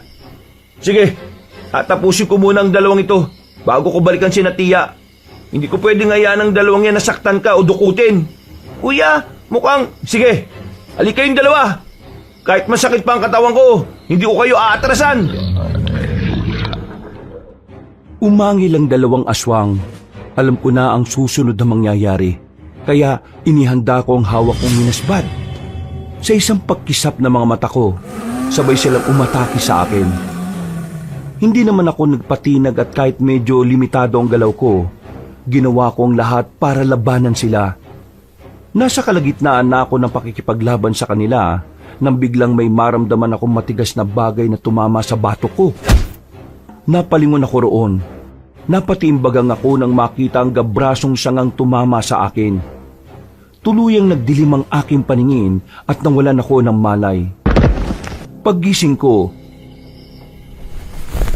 Monching, nasaan ang bata? Si Aladdin. Ano nangyari sa'yo? Bakit nakaandusi ka sa lupa? Hindi ko po alam eh. Teka, baka nagtagumpay ang aswang na makuha siya. May tumama kasing malaking sanga sa bato ko eh. Nawalan po ako ng malay. Napakawalang hiya ang pinunong Heraldo na yun Malamang, ginamit ang kapangyarihan niya para makontrol ang sanga na tumama sa batok mo. Si Aladdin, kailangan mahanap po natin siya. Sigurado na papatay nila siya. Sinubukan kong kutuin yung dalawang aswang kanina pero mukhang hindi sila naniwala. Iligtas natin ang batang yon. Hindi tayo papayag na pati siya madamay sa gulong ito. Hindi ko hayaan na gawin din nila kay Aladdin ang ginawa nila sa anak natin, Mauro. Kung ganon, tara, hanapin natin ang kuta nila. Sundan natin sila. Sigurado na hindi pa naman sila gaanong nakakalayo. Kayo po, ano pong nangyari? Nakipaglaban kaming dalawa ng tiya mo sa aswang. Pero nasa kalagitnaan ng laban namin, ginamit na ang kapangyarihan niya. Nagulat na lang kami nang may mga ugat na nakapulupot sa paa at binti namin. Susubukan sana naming umalis sa ganong sitwasyon pero parang nakapako ang buong katawan namin dun eh. Napakawalang iya talaga yung aswang na yon. Siya nga ang aswang na hinahanap ninyo. Nabanggit niya sa akin na gumanti lang siya sa inyo dahil pinatay niyo yung ama niya. Talaga nga napakademonyo niya. Pero hindi. Kung nagawa niyang patayin ang anak namin para makapagiganti, kailangang hindi natin payagan na gawin rin niya yun kay Aladdin. Kapag hindi niya nakuha yung kampilan. Si Tandang Judiel, kailangan makita natin at makausap siya patungkol sa paghahanap ng mga aswang sa kampilan. Kung ganun po, kailangan natin siyang puntahan doon sa bundok na tinitiran niya. Tara na, bago pa tayo mahuli sa pagliligtas kay Aladdin. kahit na masakit ang katawan ko kaabanong at medyo nahihilo pa ako, sumama ako kina Tiyo. Dahil naamoy pa rin namin ang lansa ng hangin, alam namin na magagawa pa naming sundan ng mga aswang. Napaisip ako kung bakit hindi pa rin natatagpuan ng mga aswang ang hinahanap nila, gayong iisang bundok lang din naman ang tirahan nila ni Tandang Judiel. Hindi po kaya may koneksyon din si Tandang Judiel sa mga aswang? Bakit kaya imbis na si Ermitanyo ang atakin nila mga kadugo pa mismo ni Aladdin ang pinapatay nila? Kawawa nga yung batang yun Naipit siya sa gulo na wala naman siya kinalaman. Kaya nga kailangan natin makausap ang matanda. Siya ang magiging susi ng lahat ng ito. At kung totoo man na siya ang nag-iingat sa kampilan ng sinaunang babaylan na manunugis, makakatulong siya sa atin. Paano po ito? Malayong bundok at baka kung abutin tayong 2 araw bago makarating doon kung maglalakad lang tayo. Ano kaya kung hiramin mo na lang muna ulit yung kalabaw at kangga ng kanayo natin? Tulog na sila eh. Pero sige, susubukan ko. Kukunin ko na muna ron at nang may magamit tayo. Ipagbibigay alam ko na lang sa kanya kung sakaling makauwi na tayo. Sige po, para kahit paano mas mabilis ang paglalakbay natin papunta ron. Baka kasi hindi na natin maabutang buhay si Aladdin eh. Umalis si Tio Mauro para kunin ang kalabaw at kangga ng aming kanayon. Naghintay naman kami ni Tia at na makabalik na ang tiyuhin ko, nagpasya na kaming umalis at pumunta sa bundok. Habang naglalakbay, nakiramdam kami sa paligid. Sa kabutihang palad naman, wala kaming napansing mga nilalang na nakasunod o nakaantabay sa aming tatlo. Ng mga sandaling yun, pakiramdam ko'y naging mabilis ang biyahe namin at nakarating kagad kami sa paanan ng bundok. Nandito na tayo. Hanapin na natin ang kuta ng mga aswang. Teka, mas mabuti po siguro kung unahin na muna natin hanapin si Tandang Judiel. Siya lang ang makakasagot sa mga katanungan natin eh. Mamaya, baka magkamali pa tayo ng mga desisyon natin. Kung nasa bandang kanluran ng kuta ng mga aswang, malamang nasa kabilang direksyon yon ang tirahan ng matandang yon. Halika kayo, doon tayo pumunta. Iiwan na lang ba natin ang kangga rito? Baka kung ano pong gawin ng mga aswang kapag nakita nila yung kalabaw. Iwan natin yan, pero itago na lang muna natin. Kapag dala natin yan mas madali nila tayo mapapansin. O sige, pero pananagutan natin yan sa kanayo natin kapag nawala. Siguraduhin mo lang, Mauro, na hindi madaling makita ng mga aswang yan. Sige po, balikan na lang po natin yan mamaya. Hanapin na lang po natin si Tandang Judiel.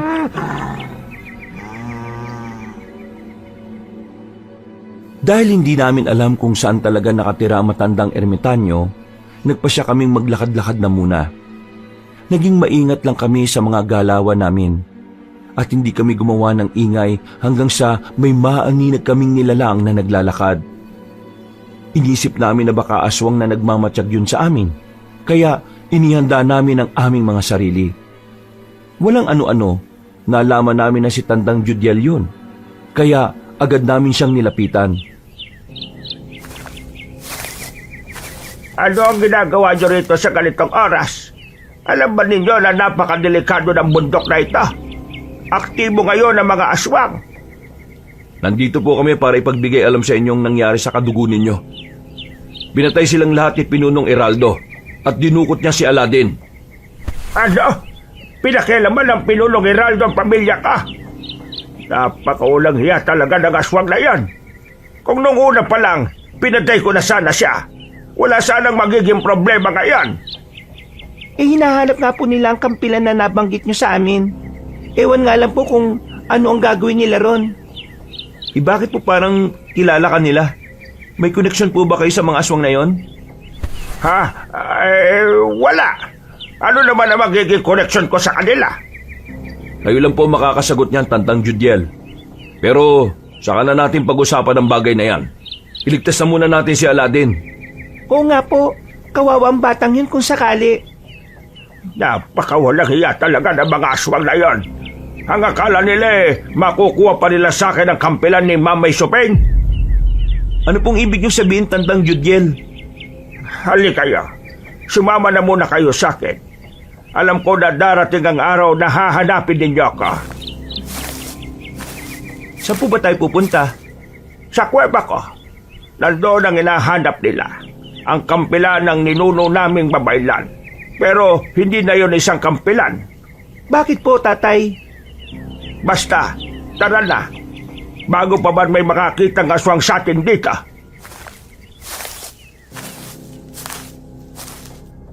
Napatango na lang kami kay Tatang Judiel at sumama na sa kanya.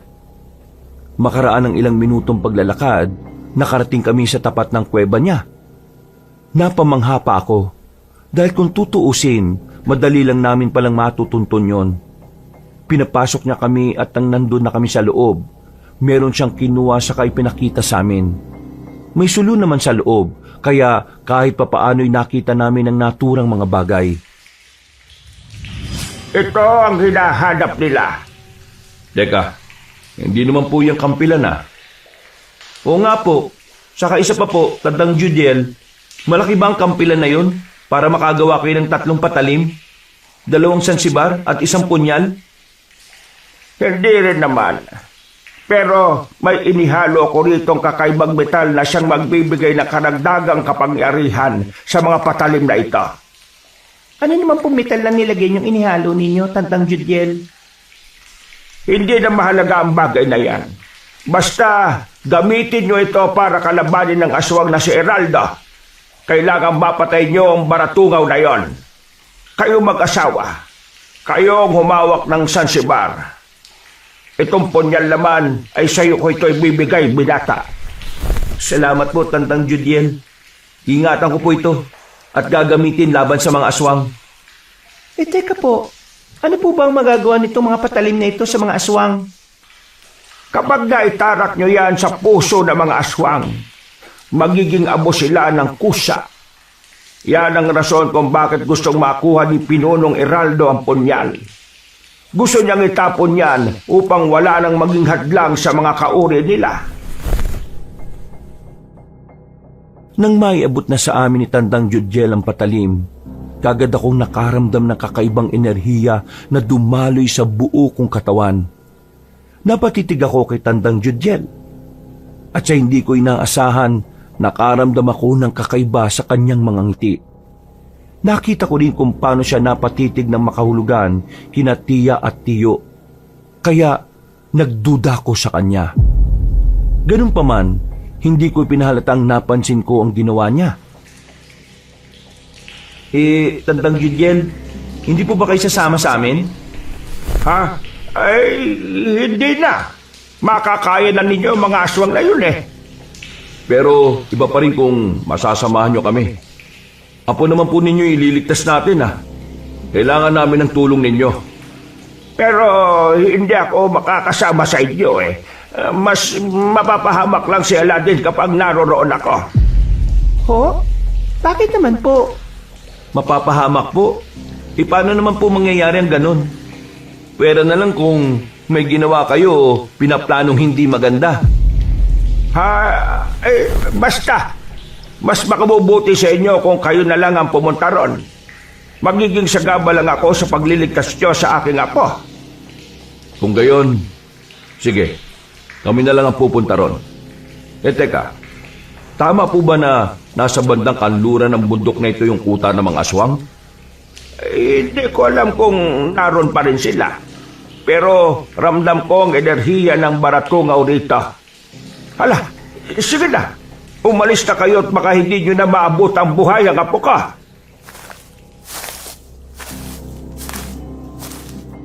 Umalis kami sa kuweba ng matandang ermitanyo.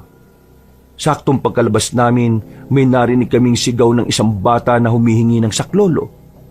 Agad kong sinabi kina Tiyo na boses yun ni Aladdin, kaya tinuntun namin ang bahaging kanluran ng bundok. Matatalim ang mga bato roon, kaya nahirapan kaming 3 sa pagbaybay ng makitid na daan. Naging maingat ako sa paglalakad habang nakasunod kina Tiyo at Tiya.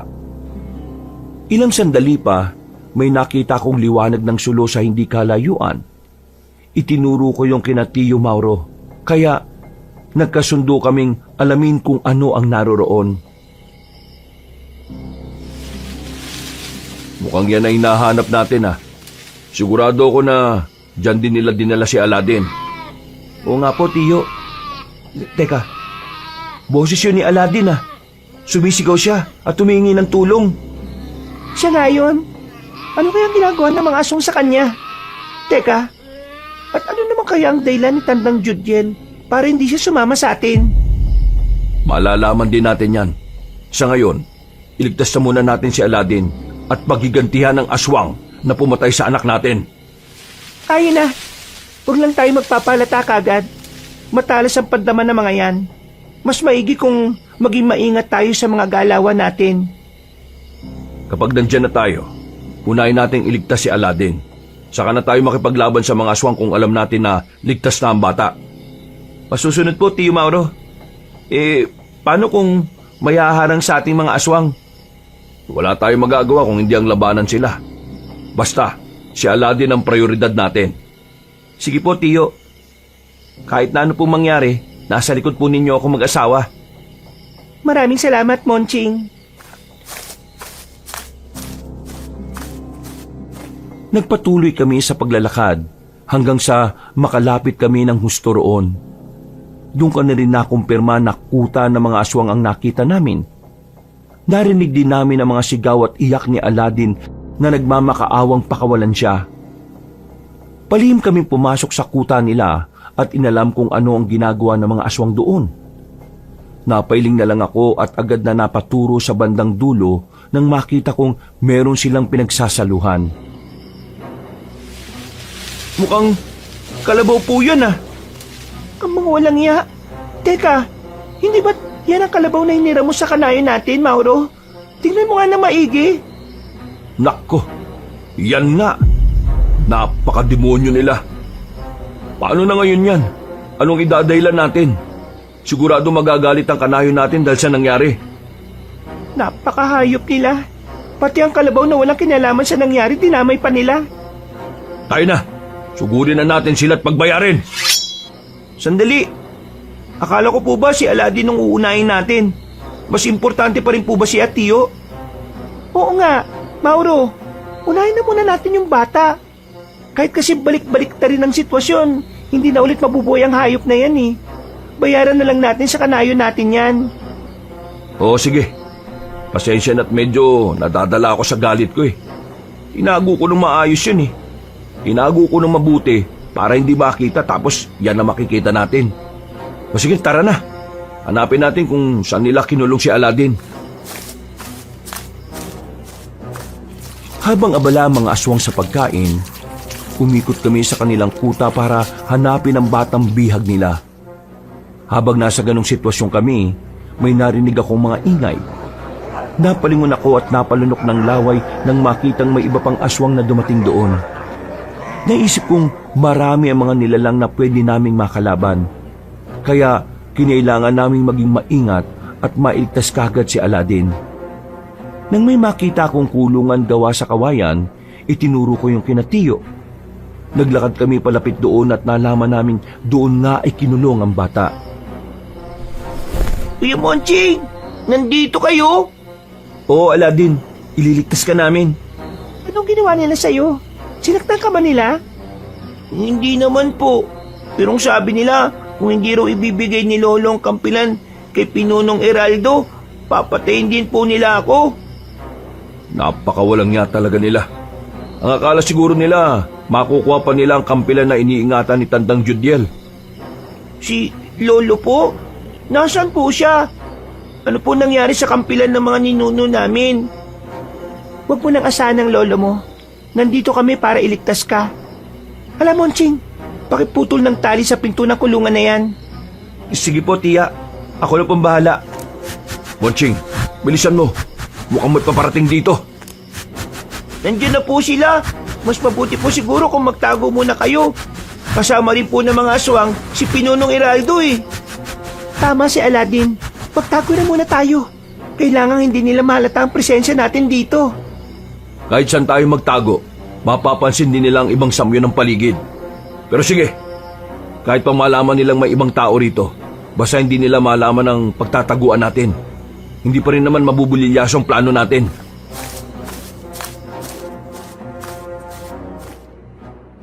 Agad kaming nagtago nang marinig namin ang mga yabag na papalapit sa kinaroroonan namin. Saktong nakapagtago na kami nang makita naming lumapit sa kulungan ng 4 na aswang. Nang naroroon na sila, binuksan ng 3 aswang ang kulungan ni Aladdin at pumasok roon si Pinunong Eraldo.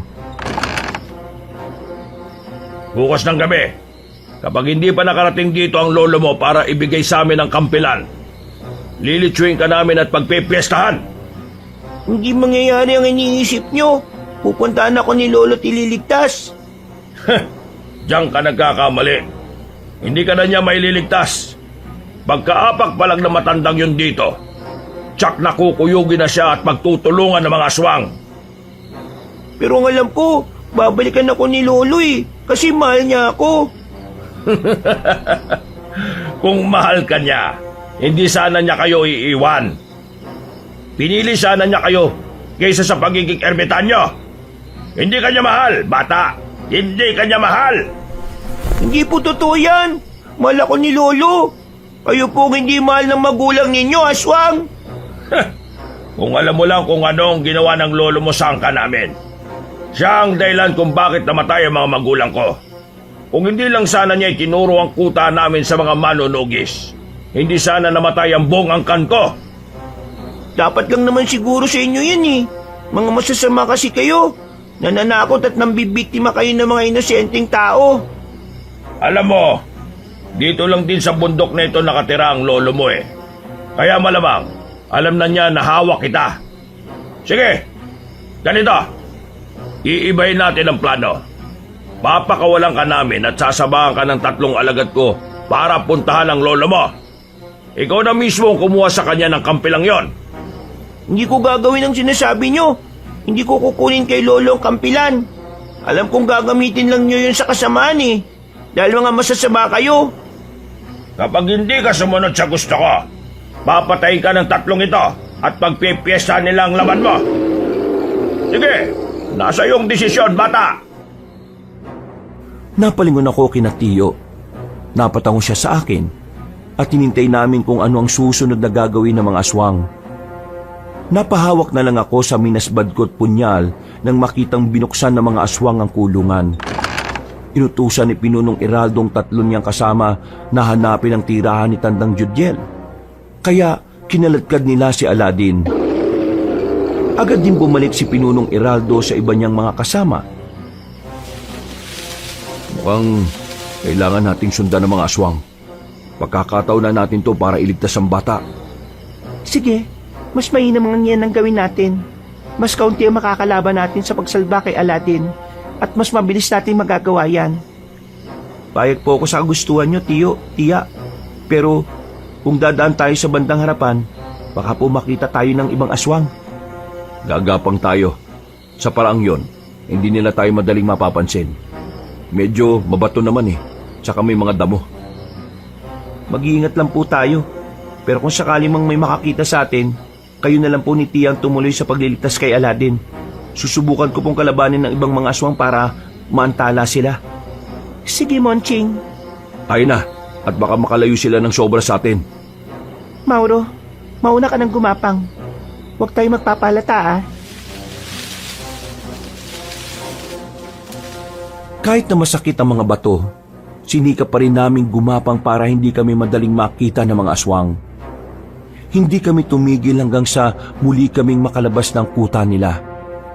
Nang matanaw na namin si Aladin na kinakaladkad pa rin ng 3, naging mas maingat kami sa pagsunod sa kanila. Kalaunan, medyo nakalayo na kami sa kanilang kuta, kaya binilisan namin ang paglalakad. Ilang beses pang nagpupumiglas ang bata, ngunit binabantaan siya ng 3 na papatayin. Kahit na nagkukwentuhan kami, sinigurado namin na hindi kami maririnig ng mga nilalang. Kapag nakalapit na tayo sa kanila, hindi tayo magbibigay ng pagkakataon para makatakas pa sila.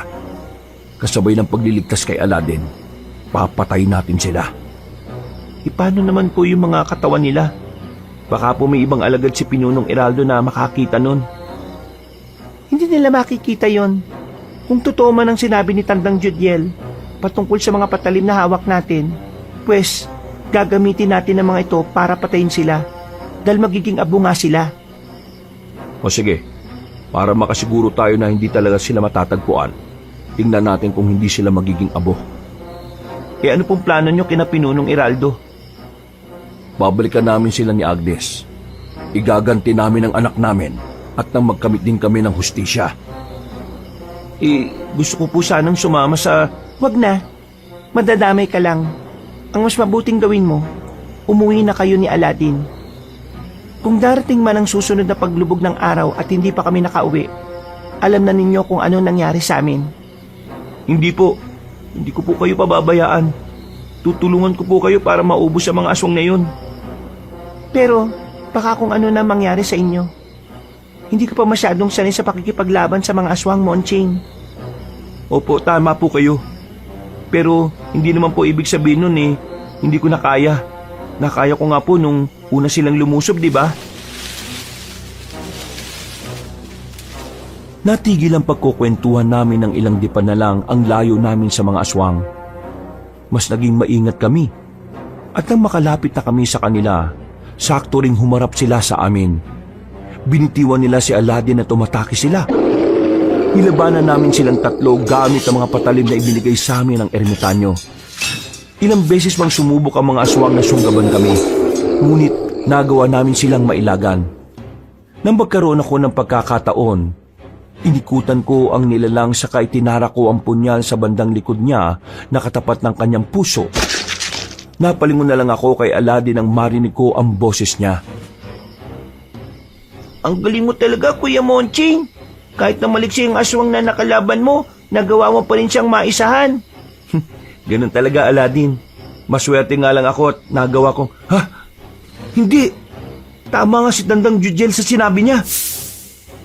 Kuya, ang aswang, naging abo po sila. Oo nga, yan din ang sinabi sa akin ng lolo mo. Magiging abo ang mga aswang na matatamaan sa puso nitong punyal. Saka ng mga sansiban ni Natiyo. Teka, Kuya Monching, sina Tiyo at Tiya pala.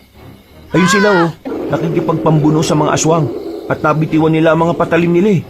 Teka, lalapitan ko muna sila tutulungan. Mag-iingat ka, Kuya Monching, ha? O sige na, huwag kang aalis dito magtago ka lang. Sumigaw ka kagad kapag may ibang aswang na lalapit sa'yo. Hindi ko na hinintay pa na makasagot si Aladdin.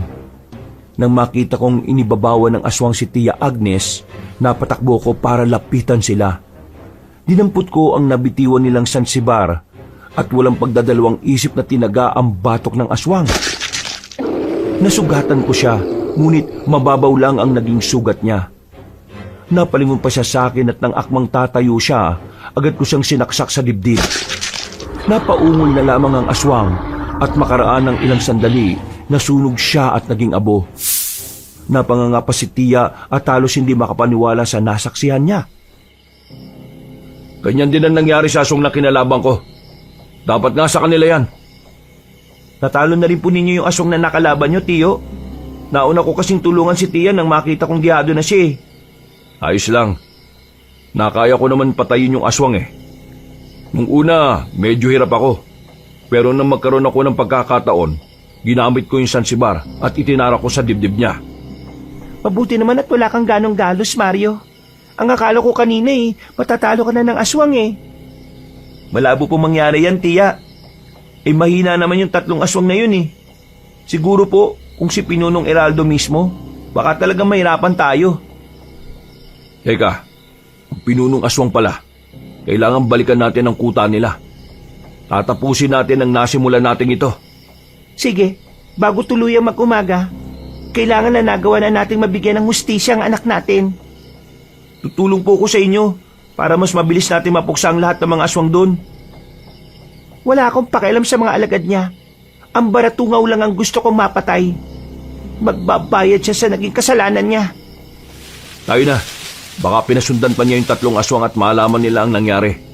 Monching, mas mabuti siguro kung dalhin mo muna si Aladdin sa kuweba ng lolo niya. Mas ligtas siya doon. Ayoko po. Mas gusto kong sumama sa inyo.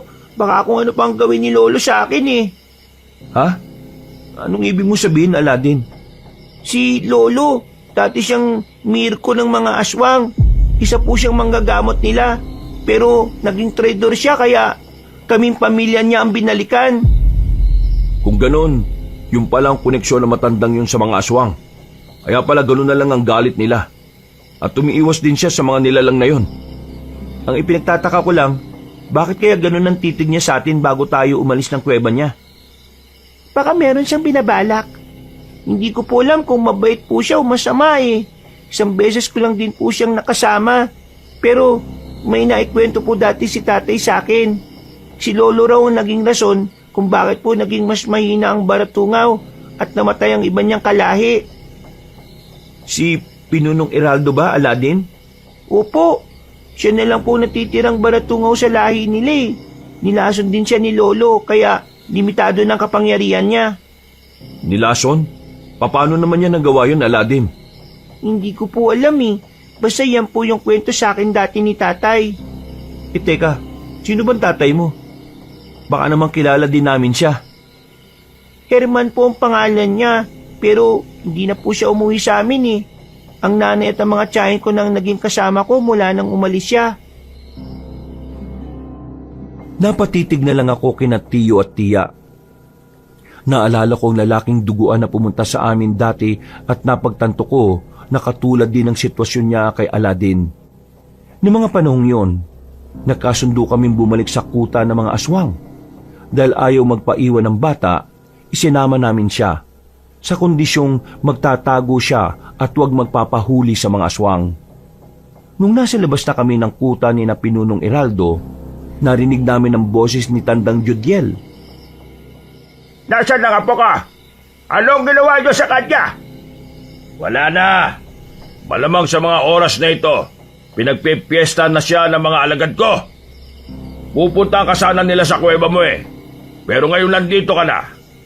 Mabibigo sila. Mga walang hiya. Pati ang apo ko ay dinamay pa ninyo. Magbabayad kayo sa akin. Ikaw ang dapat na magbayad sa mga kasalanan mo. Mga kasama, paligiran niyo ang matandang ermitanyong ito. Ay teka, nasaan ang kampilang hinahanap ko? Akin na muna ang apo ko. At ipagkakalob ko sa inyo ang kampilan. Hindi. Mauna ka magbigay ng kampilan sa akin. At paano ko masisiguro na ligtas ka ang apo ka? Akala ko ba'y dinala siya ng 3 alagad mo? Huwag mo ko lokohin, Iraldo. Hindi kita niloloko, tanda. Nang mga sandaling yon, nagpasya kaming iwan na muna sa labas ng kuta si Aladdin. Nang masiguro namin na hindi na siya madaling makita ng mga aswang, muli kaming pumasok sa kuta nila. Saktong pagkapasok namin, nakarinig kami ng mga pag-angil. Napahawak na lang ako sa minasbad at punyal ko nang makitang nakikipaglaban na ang matandang ermitanyo sa mga aswang. Hindi ko rin napigilan ang pagkamangha ko sa kakaibang kakayahan sa pakikipaglaban ni Tandang Judiel. Tulungan natin si Tandang Judiel. Kahit pa na hindi natin alam ang totoo niyang pakay sa atin. Sige Mauro, ang kalaban ng ating kalaban ay kaibigan natin. Tara na po, mukhang lugi na si Tandang Judiel eh. Mas marami sila. Kung kailangan madaliin natin ang pagiganti, gawin natin. Hindi natin sila bibigyan ng pagkakataong mabuhay pa. Oo nga po, baka makapagiganti pa sila sa atin eh. Unahin na muna natin si Pinunong Iraldo. Kapag napilayan na ang mga aswang na yan, magiging mahina sila at mas madali silang matatalo. Ayun po si Pinunong Iraldo oh. Nakatayo siya sa bandang dulo habang pinapanood ang mga alagad niya at si Tandang Judiel. Tara, pagtulungan natin siya. Mabilis kaming lumapit sa baratungaw, ngunit nang ilang dipa na lang ang layo namin sa kanila, napalingon siya sa amin. Agad niyang inutusan ng iba niyang kasama na salubungin kami at patayin. Nabahala ko noon, pero nang makita kong kampante si Tio Mauro, iwinaglit ko ang pangamba sa isipan ko. Nilabanan namin ang mga aswang na umatake sa amin hanggang sa isa-isa na namin napatumba mga yon. Naibaling ko na lang ang pansin ko kay Pinunong Iraldo nang marinig ko ang angil niya. Doon ko nalaman na nakikipagpambuno sila sa isa't isa ni Tandang Judiel habang nagbabangayan. Hindi mo na makukuha pa ang kampilan kahit na anong gawin ba? At paano mo naman nasisiguro ang bagay na yan? Kapag mapasa akin na ang kampilan, tutunawin ko yon. Hindi ang patalim na yon ang hahadlang sa mga plano ko. Nakakatawa ka, Iraldo. Hindi mo na makukuha ang kampilan dahil winasa ko na yan. Anong ibig mong sabihin? Malalaman mo na lang yon kapag malapit ka ng lagutan ng hininga baratungaw. At kung nakita mo lang sana kung paano ko pinatay ang iba mong kalahi gamit ang kampilan na yon, malulubo ka talaga. Walang yaka, ermitanyo. Nagtiwala kami sa iyo. Pero anong ginawa mo? Tinraidor mo kami. Dapat lang din naman sa inyo yan. Walang karapatan dito sa mundo ang mga kagaya ninyo. Ikaw ang walang karapatang mabuhay, Tandang Judiel. kayong dalawa ng apo mo!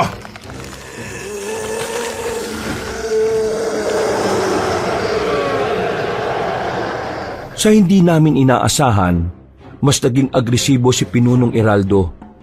Kahit na nasa ilalim siya ni Tandang Judiel, nagawa niyang sakali ng ermitanyo, saka ibinalibag. Tumilapo ng lolo ni Aladin, at bago pa man makabangon ng aswang, nilapitan na siya ni na Tio Mauro at Tia Agnes. Nilabanan nila yon.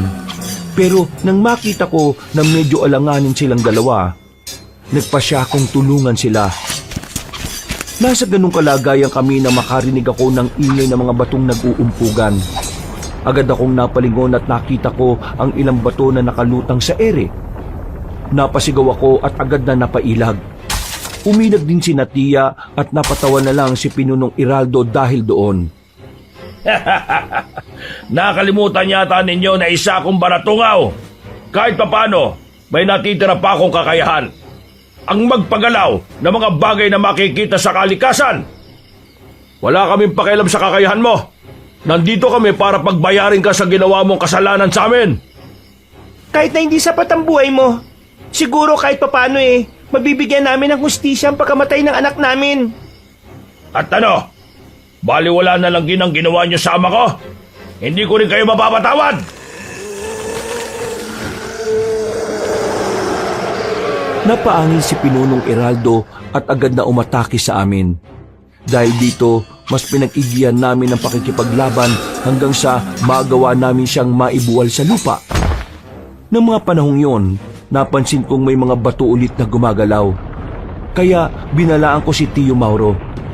Hindi naman siya natinag at nang magkaroon siya ng pagkakataon, itinarak niya ang kanyang sansibar sa dibdib ng nilalang. Napangisip pa si Pinunong Eraldo at animoy natutuwa pa sa nangyayari. Anong akala mo? Magagawa mo akong patayin dahil lang sa isang sansibar na yan? Hindi! Hindi lang to isang simpleng sansibar, aswang. Malalaman mo rin maya-maya kung ano ang... Anong nangyayari? Sobrang init ng katawan ko. Parang nasusunog ako. Dapat lang talagang masunog ka dahil isa kang demonyo. Ang nababagay sa'yo, maging abo. Binibiro ko lang kayo. Anong akala nyo sa kagaya ko? Mahina? Ano naman ang ibig sabihin ng sansibar na yan? Ni hindi nga niya naabot ang puso ko eh. Ngayon, ako naman. Agnes, Monching, akin ang patalim ninyo. Tingnan natin kung hanggang saan ang itatawa nito.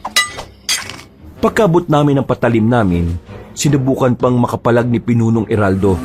Subalit, bago pa man siya makakawala sa ganoong posisyon, nagawang maitarak ni Tio ang dalawang sansibar at ang punyal sa dibdib ng aswang. Napaungol naman ang Pinunong Aswang at nakita kong umuusok ang katawan ng nilalang. O ano? Ano ngayon na masasabi mo? Para sa kaalaman mo, aswang, ang dalawang sansibar na yan at ang punyal ay mula mismo sa kampilan ng ninuno ni Tandang Judiel. Pagbabayaran yung ginawa nyo ito sa akin, hindi ako papayag na... Ganti namin yan sa mga kasalanan ginawa mo. Ngayon, mas magiging payapa na ang kanayunan dahil wala nang aswang na kagaya mo, Pinunong Eraldo. Anong nangyayari? Bakit sobrang... Hindi na naipagpatuloy ni Pinunong Eraldo ang sasabihin niya nang kumapalang usok na mula sa katawan niya. Napatras kaming tatlo at saktong nakailang hakbang na kami. Nakita namin kung paanong nasunog ang katawan ng nilalang sa maikling panahon. Naging abo yun. Ilang segundo pa akong napatulala roon at hindi makapaniwala sa nasaksihan ko. Ngayon, wala nang Pinunong Aswang. Mas magiging payapa na ang kanayunan. Makakabalik na rin tayo sa simple at karaniwang buhay natin sa pagtitinda ng pinya. Teka po, si Tandang Judiel po pala. Hindi pa rin po siya nakakabangon hanggang ngayon. Ayun siya. Halika kayo. Lapitan natin siya at alalayan. Tayo na po. Baka kasi kung ano na nangyari sa kanya Sandali. Monching, Agnes. Mauna na kayo ron. Susunugin ko lang ang mga kubo ng mga aswang dito para masiguro natin na wala na silang babalikan pa. At talaga namang wala na. Patay na ang lahat ng alagad ni Pinunong Heraldo eh.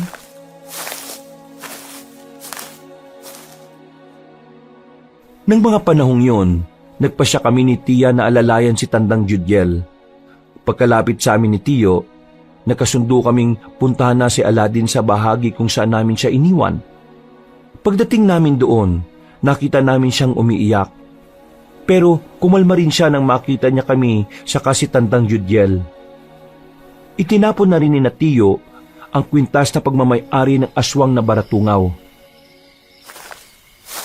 Ligtas po kayo. Salamat naman po sa Diyos at hindi niya kayo pinabayaan. Talagang hindi niya kami pababayaan. Isa pa, nagtulong-tulong kami para maubos sa mga aswang na yon. Aladdin, apo ko, patawarin mo ako sa pagkukulang ko sa iyo.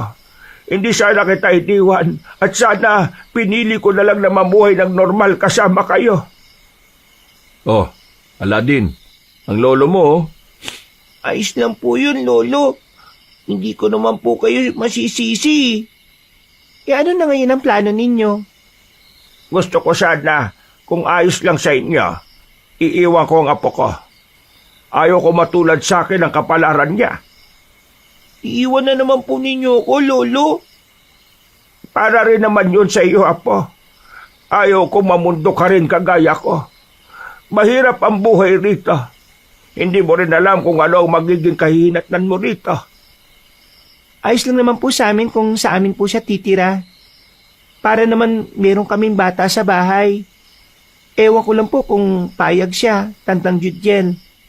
Kung payag siya. Pumayag ka na, Aladdin. Bibisitahin ka naman ng lolo mo sa amin eh. Hindi po ba, Tandang Judiel? Ay, oo naman. Palagi kitang bibisitahin, Aladdin. Kalaunan, pumayag na rin si Aladdin na sa amin natitira. Kahit papaano, natuwa naman ako dahil nagkaroon ako ng madalas na kakwentuhan. Noon din, ipinaliwanag ni Tandang Judiel ang lahat ng nangyari at mga bagay na gusto naming malaman patungkol sa kanya at pati na rin sa mga aswang. Nalaman ko rin na ganun na lang ang pagtitig niya kina Tiyo noong pumunta kami sa Yungib dahil nakita niya ang mabagsik na aura ng mag-asawa. Inilahad na rin ni Tia ang totoo nilang pagkatao sa ermitanyo. At nangako naman si Tandang Judiel na tutulong siya sa amin kung kailangan namin. Ano bang oras, pwede kayong bumalik dito sa bundok. Basta ipangako nyo lang sa akin na aalagaan nyo ang apo ko. pangako po Tandang Judiel. Aalagaan namin si Aladdin at ituturing namin na parang tunay na naming anak. Maraming salamat talaga, Mauro. Matanda na ako. At kung isasama ko pa siya sa pagka-ermitanyo ko, baka hindi niya kayanin. Sanay siya sa kapatagan at hindi ko alam kung magagawa niyang makapamuhay rito. Huwag po kayo mag-alala. Mamahalin po namin si Aladdin. Total naman, nasa amin na rin siya nakatira. Pangako, mas mamahalin pa namin siya. Salamat. Ang mga patalim pala ninyo. Ingatan niyo yan, ha? Darating ang araw na kakailanganin din ninyo ulit yan. Kung kailan, yan ang hindi natin alam. Lolo, mag-iingat po kayo rito ha. Kung may kailangan po kayo, kung nangungulila kayo sa akin, bisitahin niyo lang po ko kina Tio Mauro ha. Oo naman na po. Dadalaw ako sa iyo. Salamat at kahit matagal tayong nagkawalay, tinanggap mo pa rin ako at binigyan ako ng isa pang pagkakataon. Wala nga naman po, Lo. Kahit pa na ilang dekada pa tayong hindi magkita, ikaw pa rin naman ang lolo ko eh. O siya, medyo matagal pa bago mag-umaga. Mas mabuti siguro kung doon na muna kayo magpahinga sa kuweba ko. Mamaya na kayo bumaba sa bundok na ito. Sige po, pagod din naman na po kasi kami. May pagkain po ba kayo ron, Lo? Oo naman. May mga prutas pa ako ron, tsaka may natira pa akong iniho na karne ng baboy raboron. Uy, tayo na po. Nagugutom na po kasi ako eh.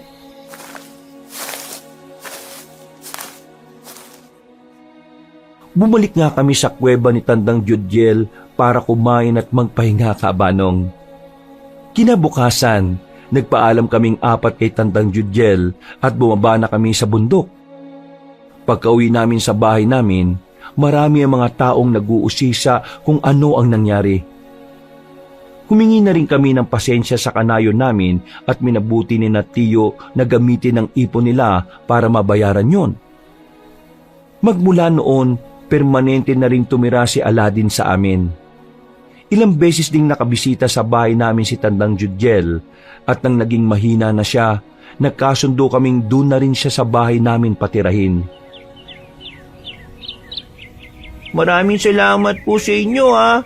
Siguro, kung hindi niyo po ko kinupkop, hindi ko po alam kung saan po ako pupulutin eh.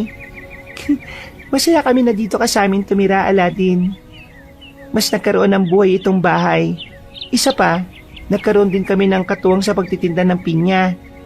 At siyempre, nagkaroon din ako ng barkada. Halos magkasama na tayo kahit saan pumunta eh. Teka, ano kaya kung palakihin natin ang negosyo natin? Ano pong ibig niyong sabihin, Tiyo? Ano kaya kung magtayo tayo ng mas malaking tindahan? May kakilala ako sa bayan na may pinaparentahang pwesto eh. Eh kung yan ang mas makabubuti para sa atin, yan ang gawin natin. Total naman, mas marami ang magiging suki natin doon. Kung ano po ang pasan niyo, Tiyo, yun po masusunod. Basta ako, tutulong po ako sa inyo kahit na ano pa man na mangyari. Ako din po. Nakahanda po akong tumulong sa inyo, Tiyo, Tiya. Maraming salamat sa inyo. Balang araw, kapag mas lalago na ang negosyo natin, mas magiging malaki rin ang parte ninyo. Basta, Aladdin, mag-aral ka na mabuti ha. Huwag po kayong mag-alala, Tiyo. Hindi ko po sasayangin ang pera ninyo, lalo na po ang tiwala na ibinigay nyo sa akin. Balang araw, makakabawi din po ako sa inyo. Hindi na importante ang bagay na yan. Mas magiging masaya kami kapag nakita ka namin na asinsado na. Basta sa susunod, ilibre mo rin ako ha. Oo ba? Basta ikaw, Kuya Monching. Nagtayo nga sina Tiya at Tiyo ng mas malaking tindahan sa bayan namin, Kabanong. Kagaya ng nauna naming pwesto, nagkaroon din kami ng maraming suki. May mga mayayaman kaming parokyano na napapadalas na ng pagbili sa amin.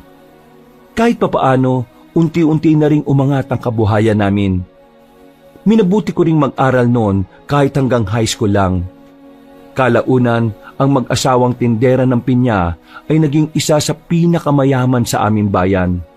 Sa kabutihang palad, hindi na rin kami nakaranas ng pag-atake ng aswang at minabuti naming ilihim ng tuluyan ang patungkol sa totoong pagkatao ni Tiyo Mauro.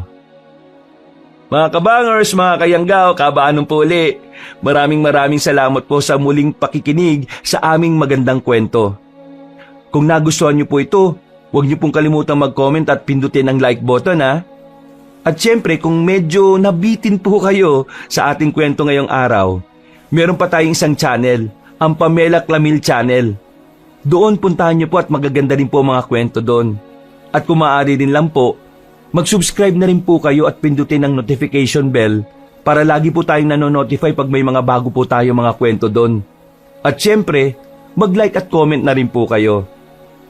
Hanggang sa susunod na mga kwento, wakas!